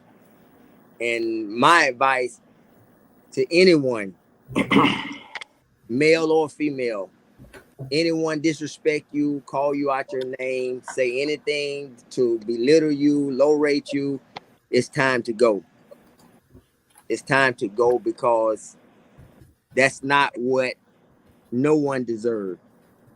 It's if I can just share some of the things that, if I want to share some of the things that how I was treated on both ends, I don't really talk about it much. I've shared it with others, but I don't talk about it because, most of the time I start breaking down because it really hurts. I know the hurt when it comes to that. because it's a something that hits below the belt, For a and man, you mean? yes, for a man. Yeah, Most women it hits the heart, and that's good. I would get my advice would be get out. That's what I would say. Just get out, because it's a sad situation that a woman would do you like that, and it's a sad situation that a man, especially a man, would do you like that. But that's my advice. Thanks for sharing, homeboy. Right. Right. I have a Right. question. How long did you? I mean, if it's okay to ask, you don't have to answer because I don't want you to get any more emotional than you already are. How long did you endure that? Like, what was the time frame? Uh I would say 2 years, 2.5 years. Then I went back and I was there Mm. for a year. So if you say 3.5 years altogether. Oh wow. But before the women answer, I want to say this. A lot of people do not know this about Bishop Eddie Long. In his first marriage, he was the victim of long-term abuse. And he spoke, a lot of people see Eddie Long in the muscle shirts. That was his motivation for hitting the gym and getting swole. He was in a real deal, like he tells stories like punching him while he drove, hitting him with things, all kinds of things. Um, and it's a real thing. And it affects men in a lot of different ways. It affects men in a lot of different ways with how they deal with women, how they trust women. Um, it's tough. And I'm sending you an air hug, Digger, just so, and Brandy as well. Both of y'all, a big old hug. I hate that y'all had to endure that. That's Oh, shit. tough. It's okay. It's a process. I'm better. Have You you know, seek counseling? yes, yes. Just I say this since you said counseling. Um, hmm, just make sure you counsel with the right person. Because when you counsel, you got to put a lot on the table, and um, hmm, you have to put a lot on the table, and it opens the door to a lot of things. And but like I say, hurt is hurt, no matter who it's coming from, where it's coming from. I sought counseling from a so-called leader, and he in some aspect he used it against me at times. What? Wow. So Even just more make abuse sure. on top of that. That's real. That's real talk. Yeah, that's crazy. That's even more abuse that you That, had that to. that's real talk, and it happens in churches with men. People When I so went through, stupid. yeah, when I went through my first divorce, and it was abusive behavior, a leader actually said to me, he said, "You sound like a woman. Women get married to be happy." He said that to me. I never forget it. And where else you go? You know what I mean? When a man you respect, you know what I mean, a man that has a great marriage, a man that appears to be strong, he literally said to me, "Women get married to be happy. You sound like a woman." You know. That's So, true. so yeah, so it's very hard for women to or for men especially to say and to be on that end of it and to even be taken serious with physical abuse. See, and the thing is, it's embarrassing. It's It's what? embarrassing, especially for me. Like when I told somebody, they were like, "You let somebody hit you." I think anyway. Somebody said, "You let somebody hit you." And I'm like, okay, maybe I shouldn't have said anything because now I look weak to these people or I look dumb to somebody. So I think that's why it took me so long to be ready to start dating because I had to work on myself by myself. Wow. God, And that's tough. it's Say that again. it's embarrassing. And I'm Was going it to say me? I'm 'Cause I going to feel say like you this. want. I'm going No, to. no, no, no, no. Cause I'm trying to really go No. through Rolodex. Like, did I say? I'm going to say this. Not that hear me. Make sure you understand what I'm saying. Not that my mom did not comfort me, but even when I did get into the next relationship, you know, I went to that. When that individual, I found that finally. I think we dated for altogether. We dated 21 years, and I finally, maybe probably in the 12 out of the 21 years, I finally opened up to her, and I was sharing it with her. It wait, I want to make sure we're following. You were with the relationship after that for Yes, 12 years before you opened up to her about the abuse from your previous relationship. right, right. Got it. And so when I did open up to her, um, the comfort that I was looking for from my mom, I got it from her. And you know, in a way I kind of felt bad about it because I really look at it. Kind of made me kind of turn against my mom, because that's what I was looking for my mom to do, to comfort me, to talk with me, to encourage me. But I was getting it from the previous relationship that I had with the young lady. And you know, during the time that she was comforting me, not one time out of the whole 21 years that we was together, she ever raised her voice, she ever cussed, she ever said anything on the level that the other relationship that I was in. And then, you know, I got to thinking, maybe this is who I should have counseled with. You know, this is who I should have went to counsel with instead of going to, you know, trusting in a leader. But you know, there's someone out there that will comfort you and counsel with you, That's good. and you know, be there for you. You know, and it's you know, but it's sad, really sad. And honestly, I can't believe I'm sharing this because normally I don't. but but it is very sad.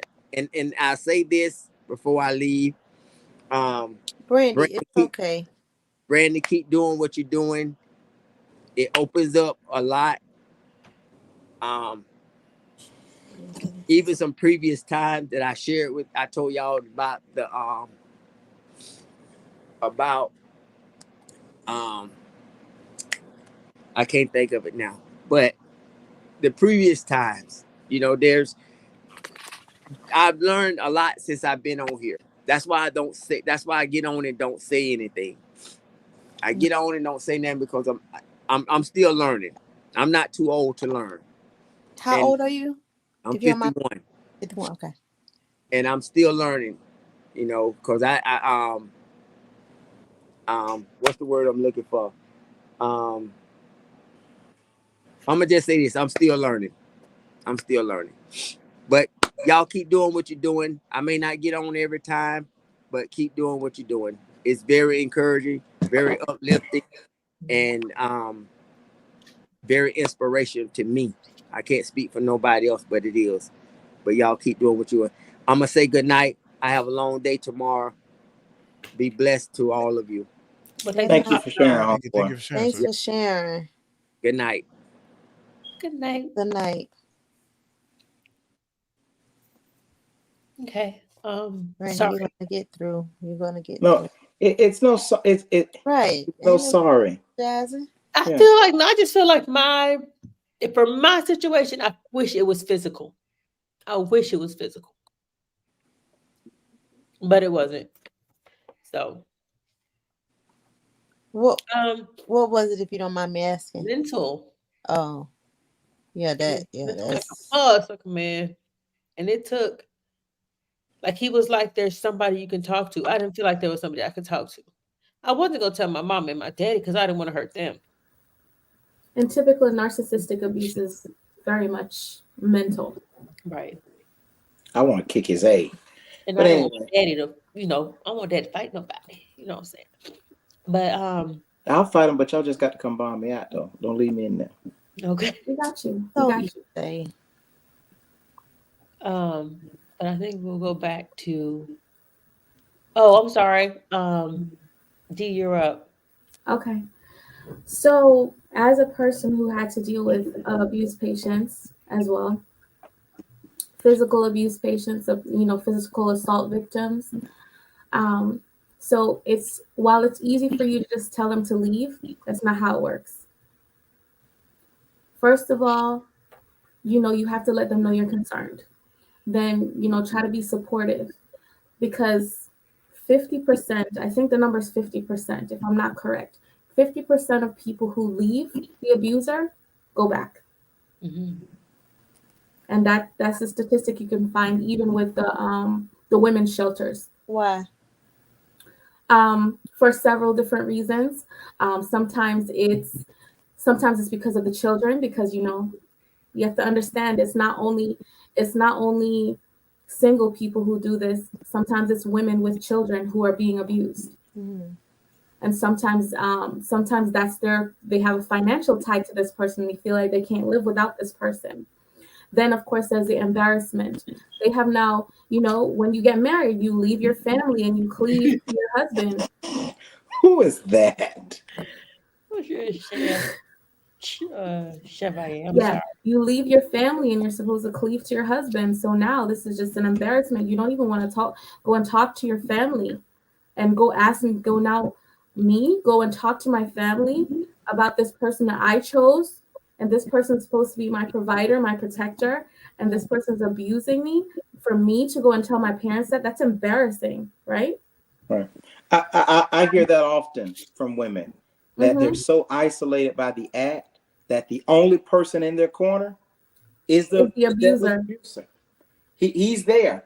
But they can't Absolutely. control the person. So I mean, Well, no, they right, can't control the right. So person. why feel like okay, yeah, I did choose this person, but I can't control his actions. I mean, it just the turn of events. What this is I, what's happening now. Just like it's people say, nice they it's grow nice for apart. you to say it. However, it takes for that person to finally say that they have had enough. A lot of them go back to the abuser. um, and even though that is the case, what happens is, for example, a friend will reach out a hand, lend a helping hand, and say, hey, help them make a safety plan, because uh-huh, they can't just leave because the person will try and find them. uh-huh. So they have to make a safety plan. Sometimes it takes several months for them to be able to leave.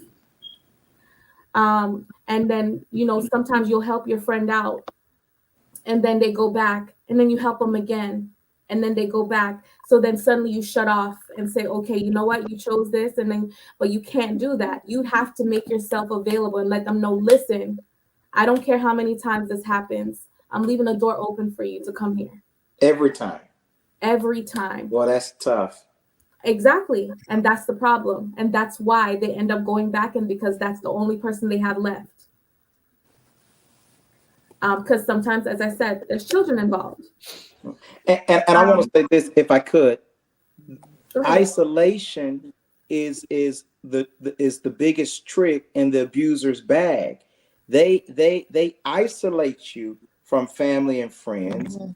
and so it really is the only person, because there's even a guilt in calling my sister, my blood sister, who I've isolated for the last 3 6 years, three six Because that's months. part of the tactic. Exactly. So I can't go to her. You know what I mean? This is pissing me off They even have more. now made you estranged to the rest of your family, to the rest of your friends. Now it's like, oh, you haven't been going to family functions because this person has now Right, isolated right. you. You're no longer doing things with your friends because this person has now isolated you.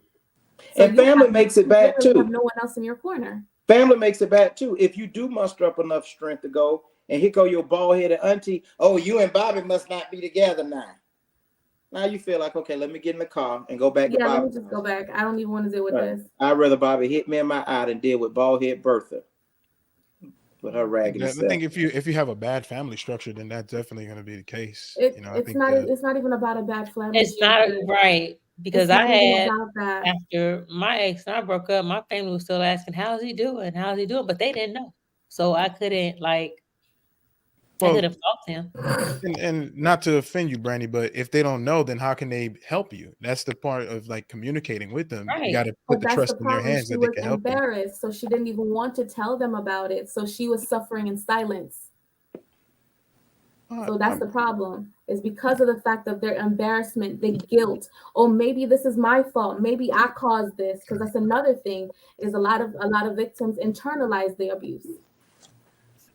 Um, so it's basically it's not just telling them to leave, it's helping them to plan, helping them to formulate a safety plan for the escape and for because it takes sometimes months of planning. So What's wrong with you and your tumbler? Yeah. loud tumbler. It's holy water. Looks like a mule. That's what It they does. serve It looks like a in. Moscow mule, It's a but it's just not screwdriver. bronze. Yeah, a Moscow. I heard they serve mules in those. I don't know. It's a okay. screwdriver. Yeah, I want to hear what Miss Jackson finished. I want her to finish what she was saying. Oh, I'm sorry. Um, and even offering specific help, like for example, offer to help with childcare, transportation, like not just say, "Oh, I'm always here for you." Offer specific help to let them know, "Hey, I'm able to help you with this, this, and this." Because a lot of them are trapped. So there's all those scenarios. So that's how I would help if I knew that somebody was in that situation, and then tell them to go seek counseling. On top of that, try to get them to seek counseling. Okay. What would you say to someone like in a situation whether they had good family representative or a bad family representative? Like how can someone, I guess, get around that? Should they build a relationship with a family member that they can trust to the point if something like this happens that they can reach out to them, or like it just Well, the problem with that is that sometimes there's alienation. Like I said, like we were talking, like I was saying, with if someone is so embarrassed and they're internalizing, they might not feel like they can turn to family members. So if they don't have that kind of relationship, like me, I know that my mother's always there for me. all right. I know that whatever push come to shove, my mother is there. And I know I have my sisters, I can always call them and I know that they're always there. So I am not particularly, but when it comes to that kind of situation with narcissistic abuse, with physical abuse, they isolate you to the point. A lot of them, what they do, the first thing they do, they try to move you away to another state. So now you're nowhere close to anybody. And they make sure that anytime how like whenever you move somewhere, you try to make friends in the area. Nah, they don't No. want you to do that. They don't want you hosting parties. They just want you to be away from everybody. So now you have no network. So now I it's you and them. I think that's very important because in my experience as well, I can't talk about women, but I know men. Another thing they do to isolate, they let's say you and your mom get into a normal argument.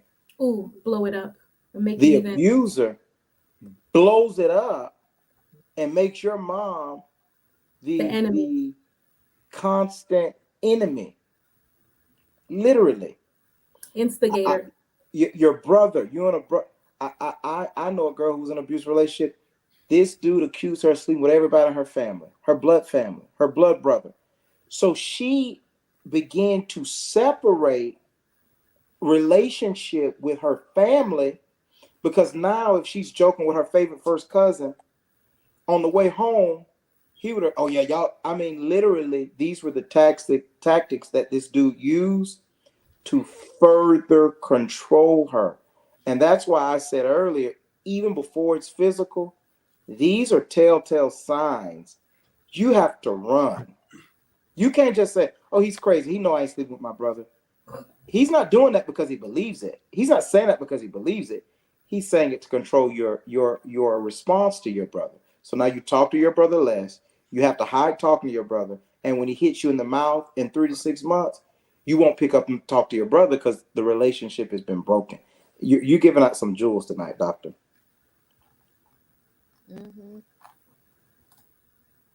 Hmm. But is the relationship broken that I think the relationship seeming broken is one-sided. Well, that's the thing. Yes. Because of the fact that they now think that this person, like, oh my gosh, this person must hate me now because of everything I've done. And I haven't spoken to my mom in 2 years. I haven't spoken to my sister or my best friend in 2 years. How can I feel like I can call them right now to lean on them to tell them all of this? It just seems like I'm always bringing them problems.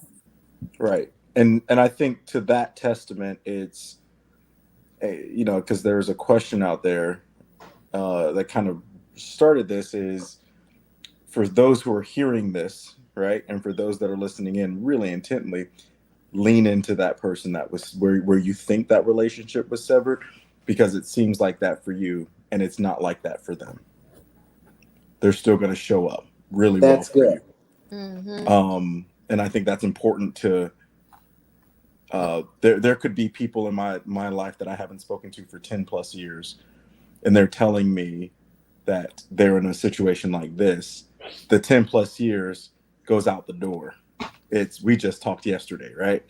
Um, True. and so I think that's important for folks to affirm. I think there's also another thing to affirm that's important, particularly within Black communities that we experience the most abuse, and it translates into and Dr. Jackson can probably cover me on this one. Um, we partner with like folks like Harbor House, right?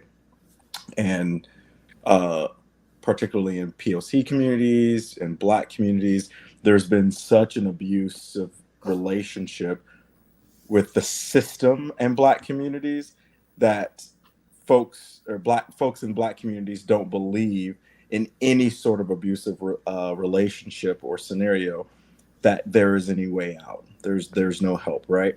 And so there's this mental thing that takes place, and so it's breaking a system of kind of this mental abuse that we've been a part of a cycle of, and it is inherent. It is something that it just happens within our community, right? So there's this mental break that is also needed. So outside of leaning on the folks that are going to super show up for you, there's also kind of that mental health capacity that is super lacking as a conversation, and particularly in Black communities, because folks haven't shown up for us physically, politically, spiritually, mentally, all these things. And so abuse takes a different shape and form. And I wanted to get on that as well. Just knowing the different warning signs that somebody's being abused, because especially for the person, for example, like in Brandy's situation, she might have felt embarrassed to tell you. Just knowing the different signs of abuse, and even just physical abuse, like where their partner insults them in front of people, they're constantly worried about making their partner angry. They're making excuses for their partner's behavior. Their partner's extremely jealous or possessive. They have unexplained marks or injuries. They've stopped spending time with friends and family. They're depressed and anxious, or you notice just subtle changes in their personality, just like different things like that. Just knowing the different signs to be able to Mm-hmm. identify this in your friends or your family members who you might not even know that are suffering from that. And can I call something else into this space? Um, since we're there, right? I think another thing to call into this space is as I think this is a super crucial conversation, and a really a one that for those of us who see something, say something. There was this post in Swella that you did a while ago. I don't know if you remember it, but you saw this kid and you felt like, and this is just a small example, but there's this, you saw this kid and you thought that that kid wasn't in a safe situation, so you had the courage to go up to that kid and be like, "Are you safe?" Right? I Mm-hmm. don't know if you remember that, right? Mm-hmm. And you're like, "Are you safe?" Um, and the parents looked at you sideways, like, blink twice, right? Like, do something. Um, and for us who know the signs, whether we've been through it ourselves or whether we just are educated enough to know it or have seen folks go through it, If we see something, say something. Yeah, we need to ask those questions. And if it is brought back with combativeness, that's even more of a telltale sign for us to do something. My uncle that I am named after was someone who, uh, actually my middle, yeah, I'm named it. I'm named after his middle name. Um, was one of the folks, the only folks I think on the male side of my family that has seen abuse in not a physical way but a mental way, and called it out that my mom was going through in a relationship, and was the only person aside from my mother's children, which my sister and I will say something if we see something, but said something, right? And that was the first step of really just two steps, because my mom really trusted this person. But if my uncle would have never said anything, then she probably would still she wouldn't still be in that relationship, but it would have lasted a far longer. So it's not always the responsibility, I think, of the person who is in a situation. I think this is a shared responsibility. This is a shared community space where we need to hold each other accountable and continue to follow up with each other on this, because how many times have we said, oh I oh yeah, that he seemed like he was like that, or she seemed like she was like that, and we didn't say shit about it. Excuse me, we didn't say anything about it. That's how real we are right now, Pastor. Like that's the level of realness that we're Oh, at. trust me, he said some stuff earlier he can't Yeah, take back. So go ahead. yeah. So I want to jump in there and in agreement with Chev and piggyback on what Dr. Jackson said about the responsibility of people around you. Life has a rhythm, as Judge Judy always says. And when you see things with a person, and a response, I think Dr. Jackson said, always taking up for the person or making excuses. I had a cousin of mine, who some of you know, and when I started coming back around, she's a play cousin, but we call each other cousins. I remember we were at the family house, and when it would get nighttime, she would leave. Like every time, and it was strange to me. And that happened like 3 or 4 days straight. Like I'm just moving back into town. I'm like, where's she going? You know. And long story short, she had a curfew. Like she had a curfew. This is a grown woman, and it was like 7 o'clock, and like you better be in the house. And so I remember me and my old pastor Bishop Rowe. We went to the dude's house, and Bishop Rowe was 70 something, and literally we knocked on the door, and he stuck his foot in the threshold and was like, I want to talk to so and so. And the dude was like, well, I'll close the door and go get her. He was like, no, keep the door open. Go get her. And literally that night, we go into like some real gangsters, move all her stuff out of the house, bring her back to the house. Boom. I never forget. She woke me up 1 o'clock that night. She said, don't tell granddaddy. He's mad at me. I shouldn't have left like that. I'm just going to say, just to calm him down. She went back that night. But it did start the process because there were more eyes. She eventually, that was where it turned for her. Now she's happily married and doing well and completely out of that situation.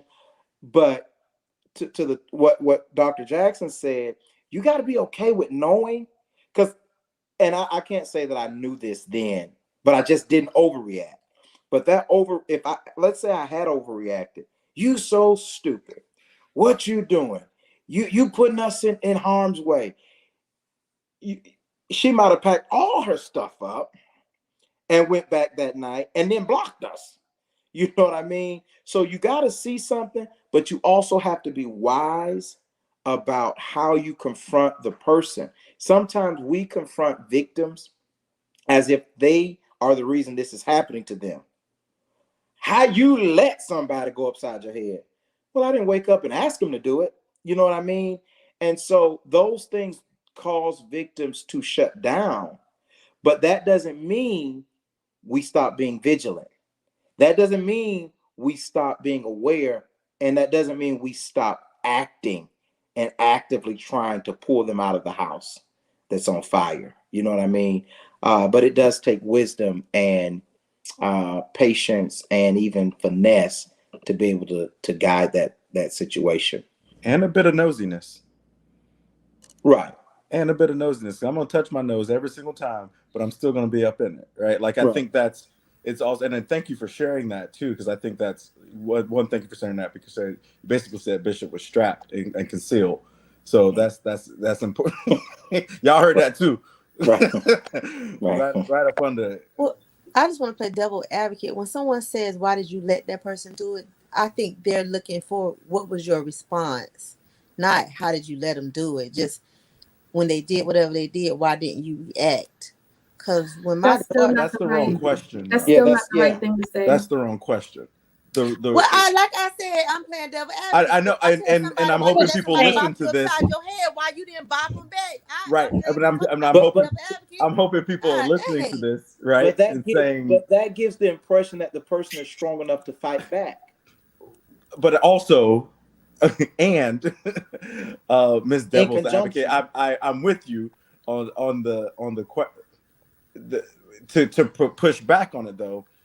We have to ask the right questions. It's not why did you let. It's more so, what was your reaction when, or what did you feel like you wanted to do?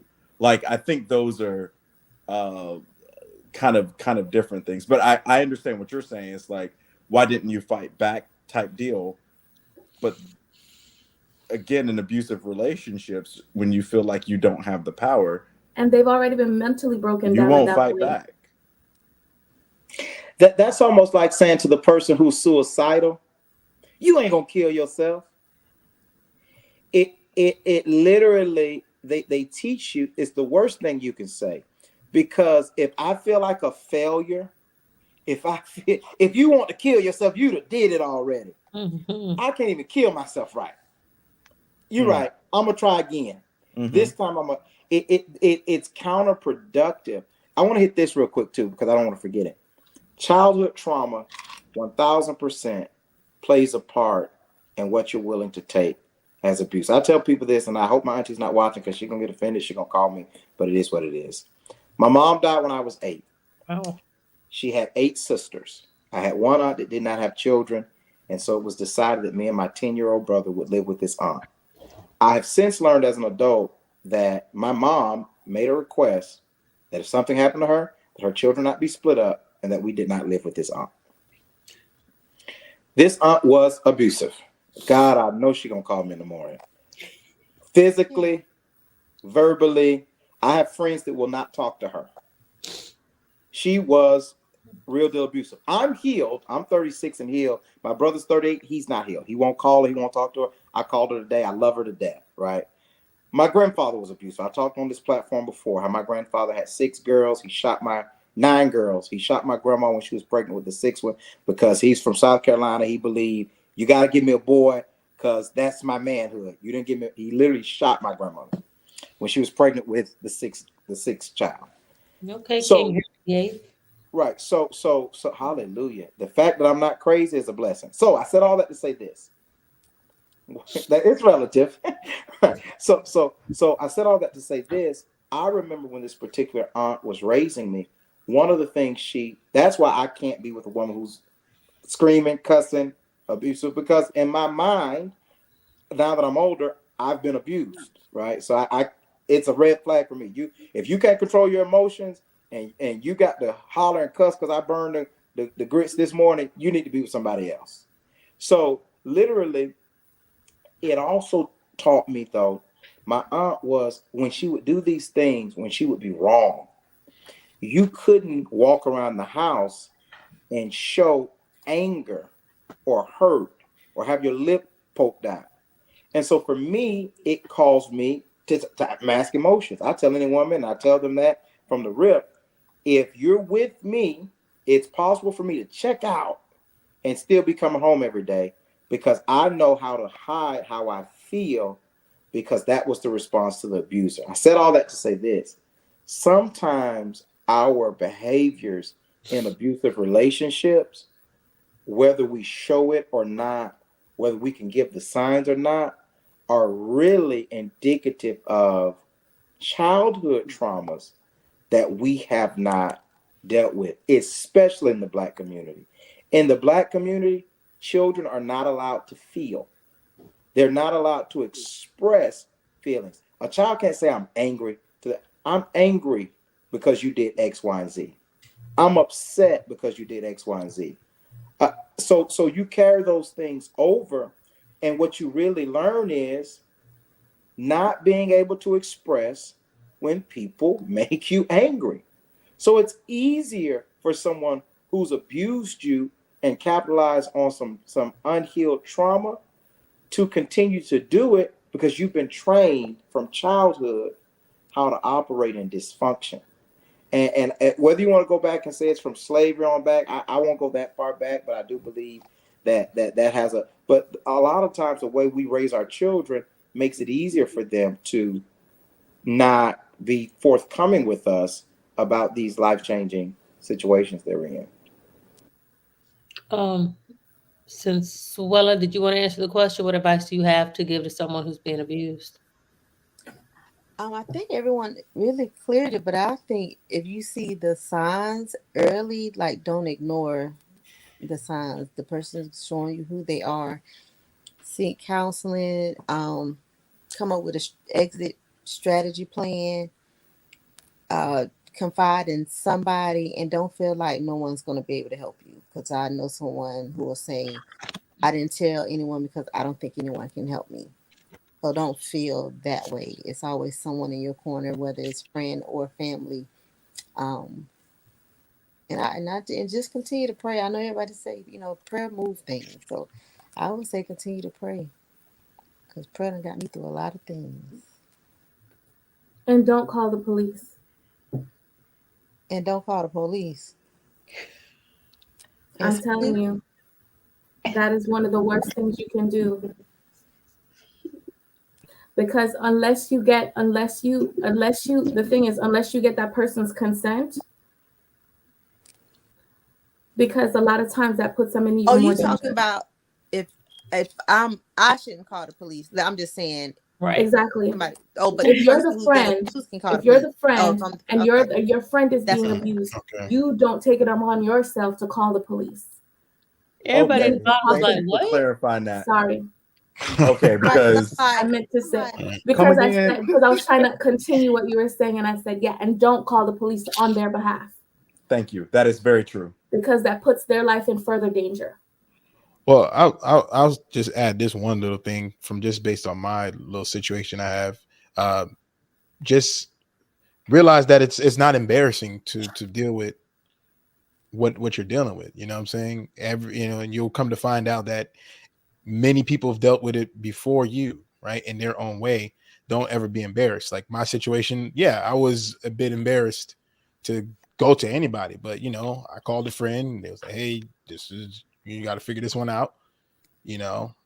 And I figured out what I had to do in that situation. Yeah, it was an embarrassing situation because there's the potential for, you know, my me to be exposed in a way that I was not wanting to be exposed. But once I realized, okay, you know what, I this is what's gonna happen. I shared it with somebody. It was a bit embarrassing, but they were able to provide me with help, right? And so, in a situation where it might seem embarrassing, there's always at least one person.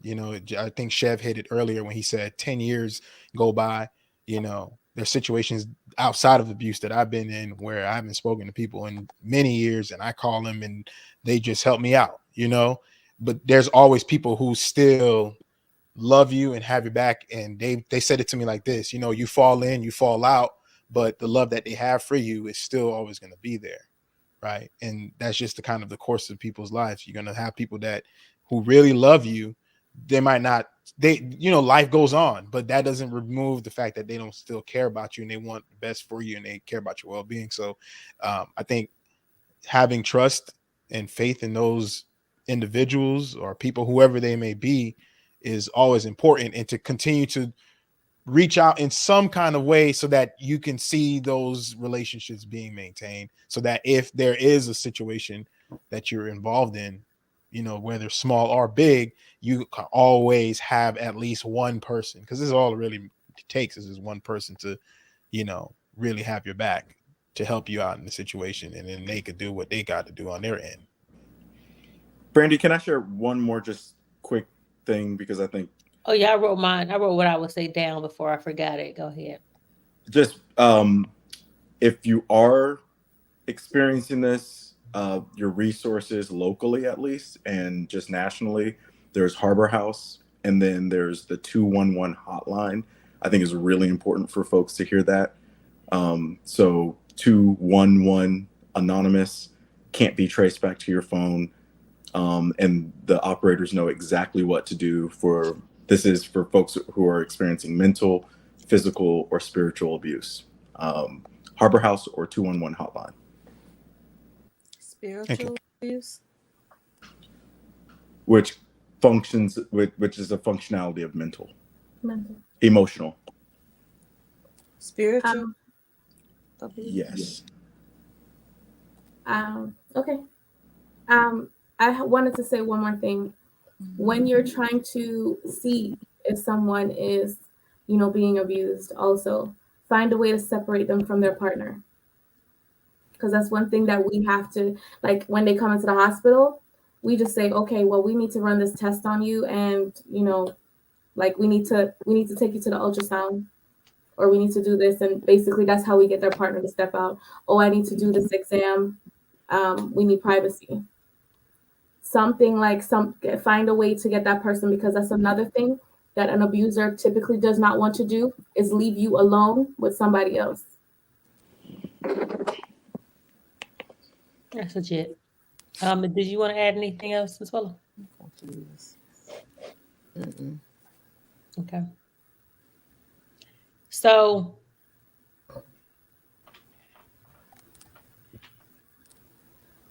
What is spiritual abuse? Give me an example of that. thank you. I knew she was confused about that.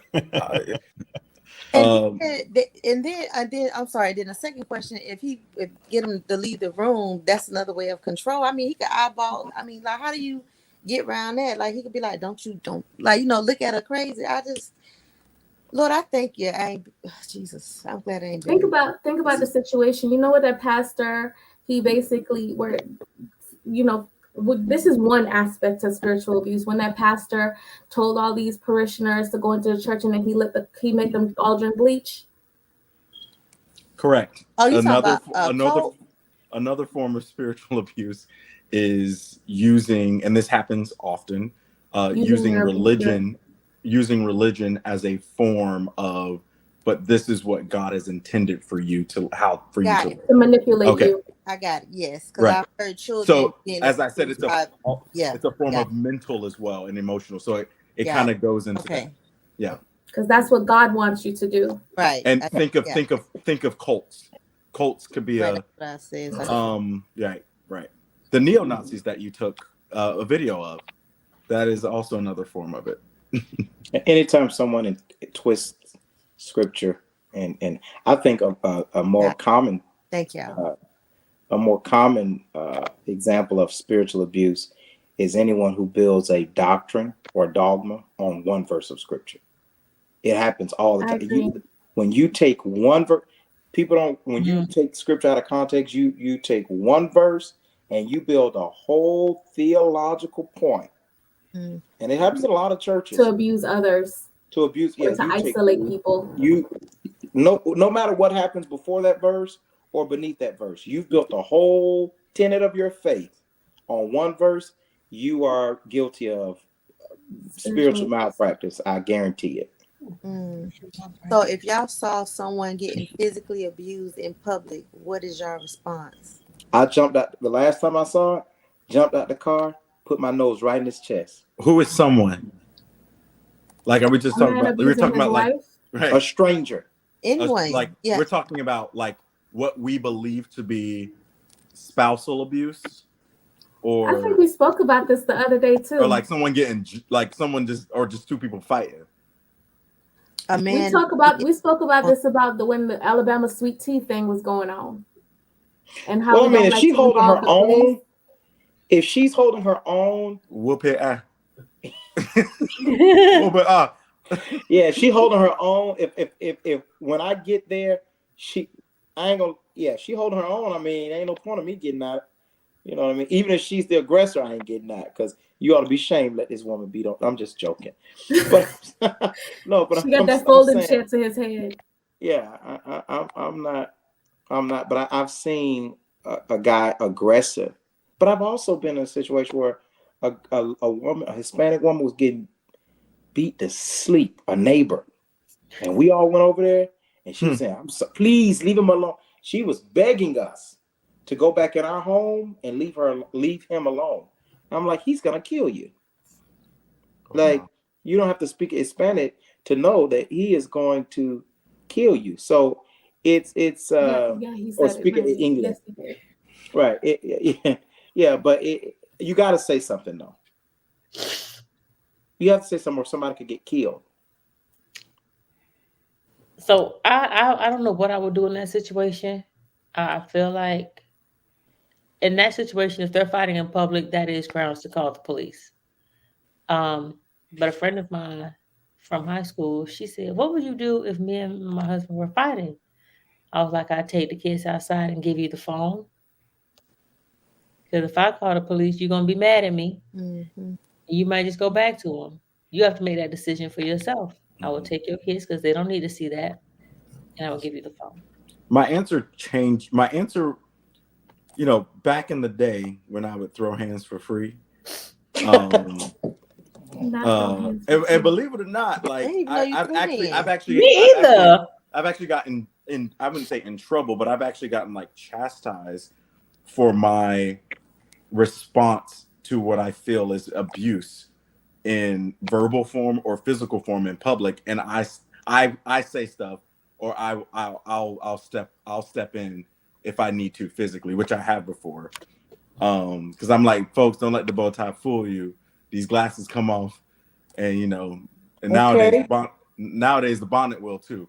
However, my answer changes slightly being a parent, um, because often my kids are with me now, so it's to answer your question directly, since it is really situational.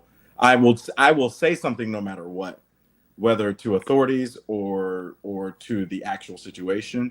But if I have my kids with me, or if I have someone else's kids with me, or let's say I have my mom with me, I'm also putting them in danger. So I have to be mindful of what my environment is to not endanger other lives. But if it's just if I'm solo dolo, then it's game on. Luck if you buck is what you mean. That's right. That's Yeah, that's that's real. yeah. I think you have to be very cautious. I rescued a woman out of a domestic violence situation, and when I got there, he had the signs on his fence and on his yard were stuff like "Jesus saves" and this, that, and other. But that day they got the fight. I got there. He had all her clothes in the middle of the driveway, and signs were like, "I shoot people who walk on my property," all kind of stuff. I get out. I help the lady. I hope she's not watching. I help the lady pack her stuff, take her to her aunt's house. 2 or 3 days later, and this Feels is a that mutual good. friend. I go to the aunt's house because it was a place that I frequent. I was like, "Where's so and so?" The old child, she back over there with what's her name? And I remember thinking, I risked my life. You know what I mean? And not even a week later, 2 3 days later, all the clothes that he had out in the driveway that I put in my car and brought you over here, you over there washing them in his washing machine.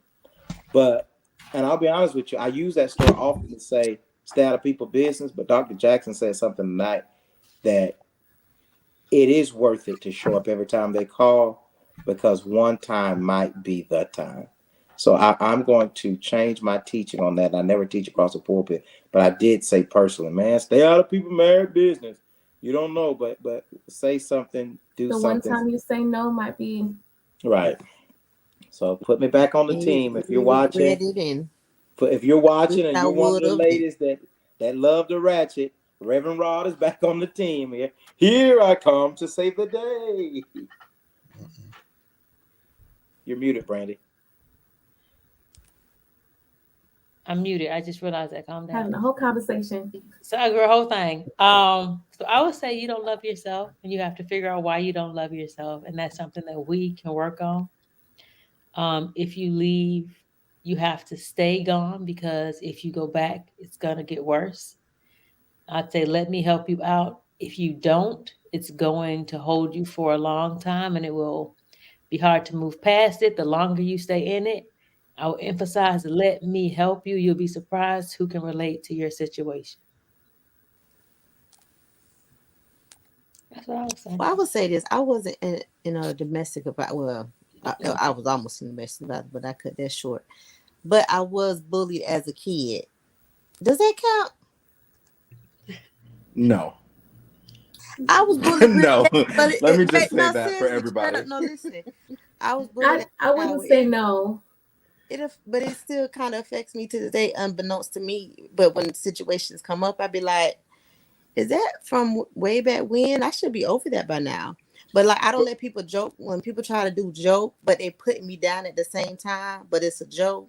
Like, oh, they'll say something. Oh, I was just kidding. And negging you. You It's called probably Okay, have negging. maybe maybe And maybe negativity. I don't I know cut the it off real topic. quick. So I thought this was okay, maybe I don't know the topic because I did come in late. What is the Domestic violence. It's domestic violence.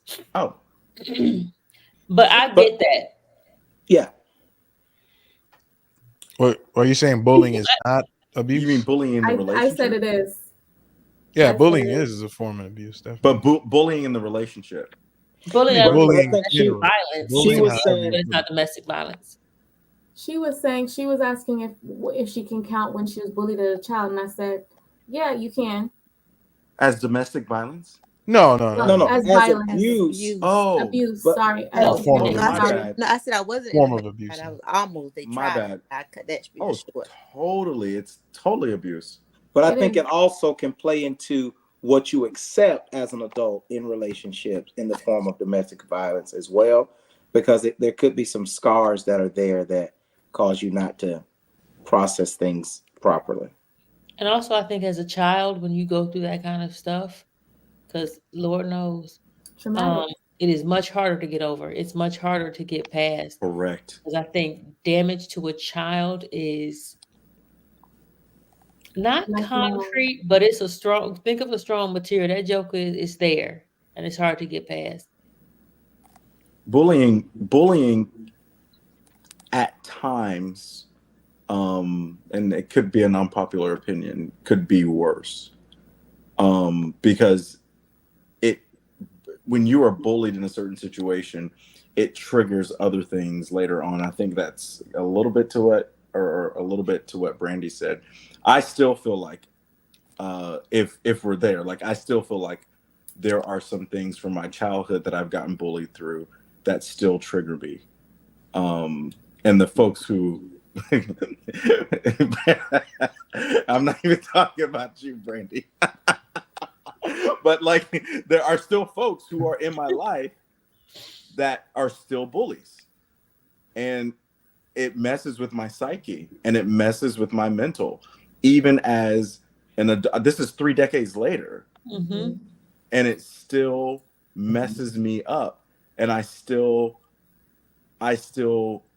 fear the next time they call me this or the next time they say this, and it still has a stronghold over me. So bullying, and my fault since I misunderstood what you were asking, what you were saying. I think bullying has super Very strong abusive. effects of abuse.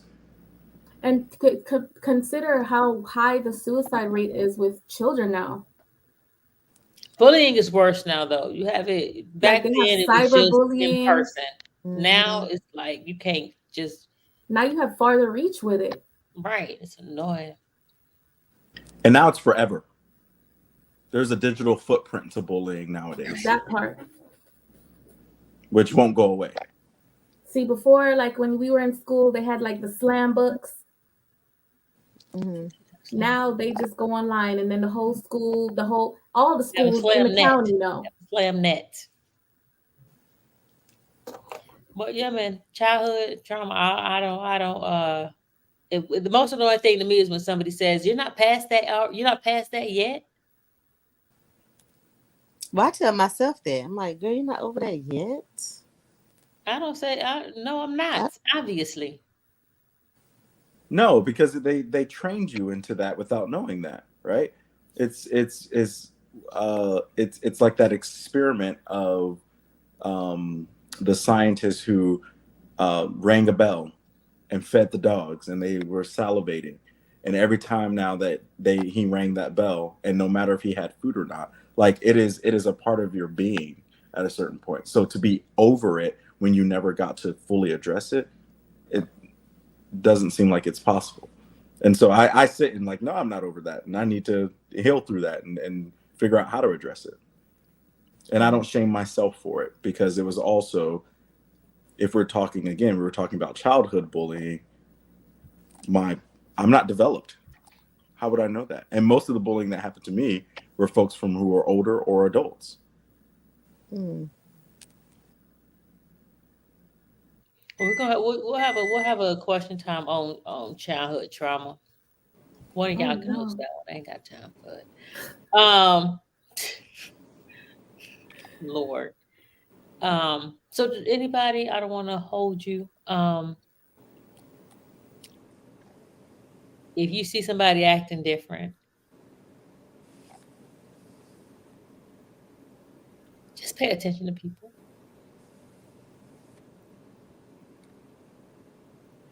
Did anybody want to say anything? And even if it just takes for you to pick up the phone, sometimes that's all they need. Even if it's something just as small as picking up the phone because they need to hear your voice. Pick up the phone. And I know we wanted to. I know you wrote it down, Dr. Jackson. On I think we ST3 S3T. What's your name? Oh, hold on, move. ST. He mentioned something ST3 that you had wrote down. I guess in regards to children with the parents and how the parents should react. Did you write it down? Because I can't quite remember what you had wanted to discuss. Like if your child is going through it. Oh, just You know what I'm here saying? said something. Just here Who? said something he wanted to write No, down. it wasn't. I think it was something Jurassic, but I did mention it later. Oh, okay. I mentioned it. I went over it. Okay. Oh, I I want to say, I think this platform every week um, makes me extremely happy. I think that and I know that people do social media for views and likes and clicks, but the people that come on here and share change the lives of the people that are here. Even I think this is a community. It has grown into a community of itself. This was tough tonight to Mm-hmm. hear and to share and to express, um, unnecessary. but it was necessary. And I think that my takeaway is be present in the lives of people you love, Mm-hmm. and not only be present. If I would rather run off a boyfriend, because abusers, and not to open up another conversation, abusers are easy to run off with outside influence. Most men who hit women and abuse men, you couldn't get them to argue back with a woman, and I know it for a fact. I won't name this girl, and all these people I talk about are different people tonight. But she called me one time, and when I showed up and got out my car looking cockeyed, that joker went in the house. Not cockeyed. Yeah, Nick go whole caca. That's what yeah, I've yeah. heard. He went in the house like this. Boy, what's going on over here? But literally, he went in the house, and I think that I would rather a friend of mine be upset because I tried to save their life than me to give them space and they lose their life. Mm. So that's my takeaway. Be present in the lives of people. Say what you feel and feel what you say. Note to Two self, one, 211. and note to all my friends, if you ever need a place, you know, my house is surveillanced. Bye. Fuck around and find out. Oh yes. Oh. Well, Reb got to go because after 11:30, y'all get kind of. You know what? Y'all get kind of antsy after Oh. that. I made a Lord watch. Oh. Older than me, but I'm gonna find out. Mess around and find out, okay? If there's nothing else before y'all leave, I've been trying to do this all week. I wanted to apologize to you in person, ST3, which is why I've been trying to link with you. For last week, my behavior was not okay. It was aggressive. So I wanted to apologize to you for that and expect better of me. Oh, that's big of you. Okay, I didn't do that for anyway. Oh. But Peter said No, if you we know why you don't did do it. me dirty in public, Right. but No, apologize to me in public too. So That's the word of God. right. I wanted to That's apologize to that's you why I for knew that. you. Because I I thought that wanted was to Tupac. apologize in person and in public, but you busy. You said I did what now? I said, but you busy, so Oh. Well, Sensuela, you can go now. I'm listening. I'm saying thank you. I mean, I didn't take any offense to anything, so I feel like your facial expressions last week, you were like, so either way, it was weighing on me. Even if it didn't weigh on you, it was weighing on me. So I needed to. Well, thank you for doing that. Like I said, this we all agree, we all disagree. That's just part of life, Don't nobody I don't disagree with me. Y'all gonna disagree with me on a lot of stuff, but I just, This is the third week straight I've agreed with ST3. I just want people to know that. Yeah, we've been agreeing on most things, Chev, and a lot of times it's not that we disagree. It's sometimes your delivery is just, I just want to get up on right. My tongue. I always agree with you, ST3. I just can't let them I did know. not do that for y'all to bring it. I was about to say, I told y'all I'd throw hands. Try Jesus. No hard and I did not come up with this topic. Someone else came up with this topic. So we appreciate them. Encourages you all to offer topic suggestions. I did want to say something that you mentioned earlier, Brandy, about when somebody said something to you. It was some response they said that was kind of like, whoa, okay, I guess I forget what exactly you said. But this is a tough topic. This is something that's tough. And most times, any type of topic that's tough to discuss, people kind of have an awkward reaction to it, right? They're not going to be generally like empathetic initially in the situation. There's always going to be like some kind of way to buffer it. That doesn't make it right. But I think we just got to understand that like topics like this, things that are like sensitive that will trigger people emotionally, most people don't want to be in that space because then it just brings them down to a place where they can't bring themselves out, say what you want, but I'm not trying to glorify myself or anything, but I've done the work to be able to go down there and bring myself out of it. And that's why I'm able to listen to these type of, conversations without and know and logically process them without being, in an emotional space. Because I've been there and I've experienced all types of abuse. Right. But for me personally, I realize, it's what you tolerate. It's what you allow, and at the end of the day, I would like to believe we all serve the same God, and he didn't create us to tolerate less than what he would give us. And God ain't gonna give us nothing abusive. God ain't gonna give us nothing that's confusing. God ain't gonna give us anything that's hurtful, painful, that's meant to cause pain. That's all the enemy at the end of the day. And that's why I would, that's why I take on that frame of mindset today, being someone who had to get to that point. And I think that the most important thing, if I had to say anything at all, is lean on that. I mean, now, it's not about being spiritual, but lean on the fact that your maker didn't create you to be in these particular situations. He didn't create you to be in a abusive situation and in a situation that you don't deserve to be in. That's number one. I think remember that who God created, right? And and what he wants for you. And then from that, all the rest of it will fix itself out. So no matter what situation you're in, whether it's an abusive situation, where it's a situation where you can't eat, you know, whereas in a situation where you almost don't got nowhere to live, you know, if it's a situation where you don't have a car, you don't got a job, you don't got XYZ, just know that at the end of the day, your maker didn't put you in this world to tolerate those things. And those are not things that, you know, those negative things that are are attacking you ain't coming from him. And more in that situation is more so the time to lean more on him, more on God in that situation. So that's what I want to say to that. And to that, I'm going to say that while I agree with a portion of it, I will say I do believe God puts you in situations until you learn a lesson. That too. And I feel like I learned a really, really great lesson in that situation I was in. Um, if nothing else, I learned that I didn't like myself. And that was something I needed to learn. Because at that, and like I said, it took me yes, I still count my finish, judge, not least GB judge. It took me almost, no, we broke up in 2016. It took me 6 years to like myself and love myself.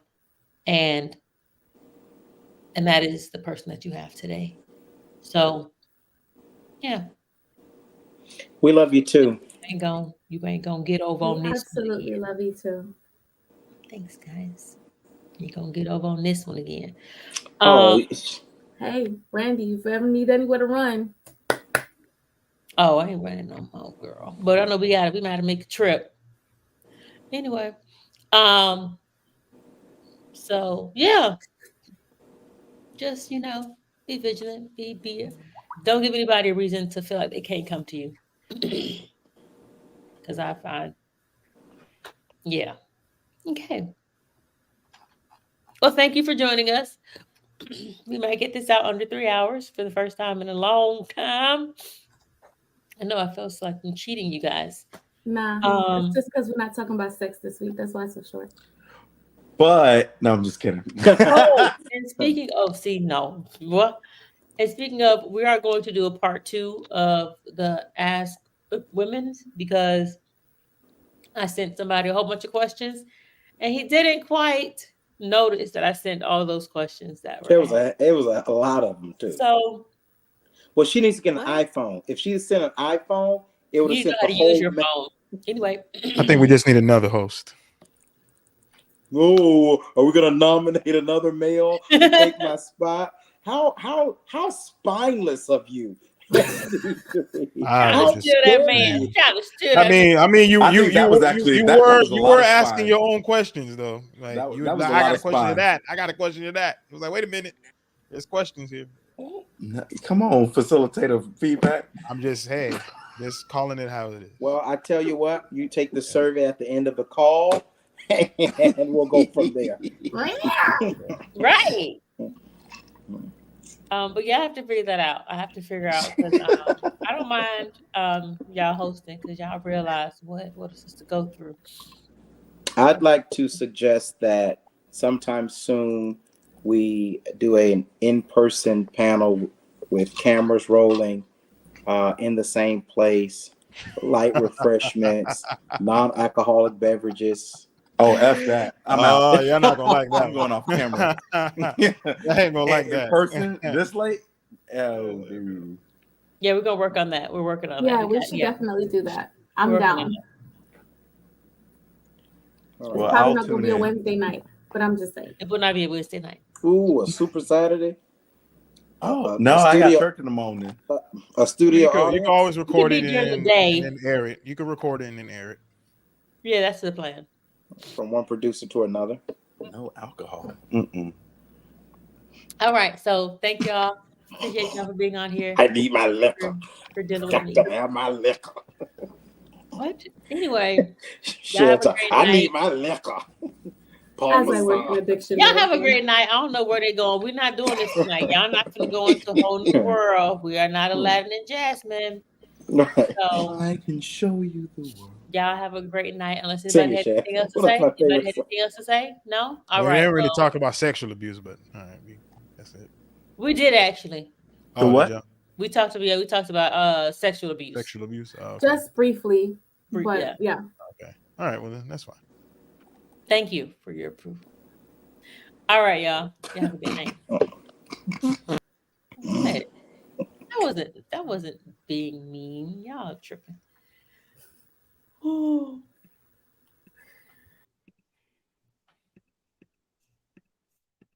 right, y'all. Thank you for joining. I apologize for my ins and outs. However, it is interesting talking about something I've never talked about. Well, not never. Like I said, I spoke to my dad about it. Um, and that's and briefly in passing to like one other person, my friend Gwen. So I apologize for that. And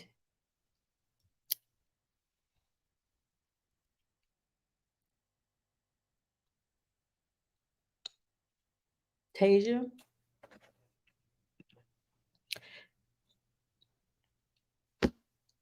thank you.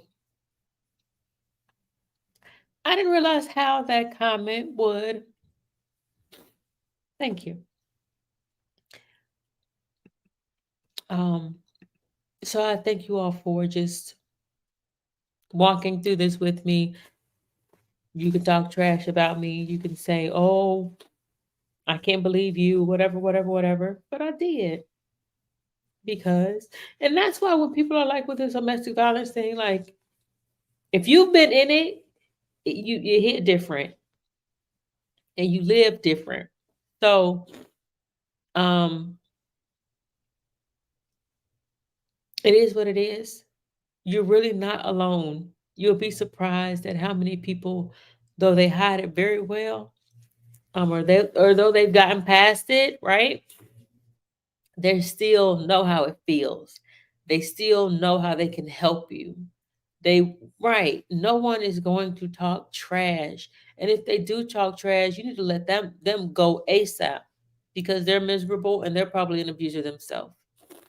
Um, so just reach out, and even if you have to reach out to multiple people, and I didn't do this because I didn't I felt like I didn't have anybody, sisters included, which is the hardest part for me. But reach out, because if you don't, and I don't want you to be here. And let me also say, I am past that. I have grown, because I know y'all probably like, oh my gosh, she's still in it. I'm not. Again, it's just me talking about it for the first time ever to the masses, right?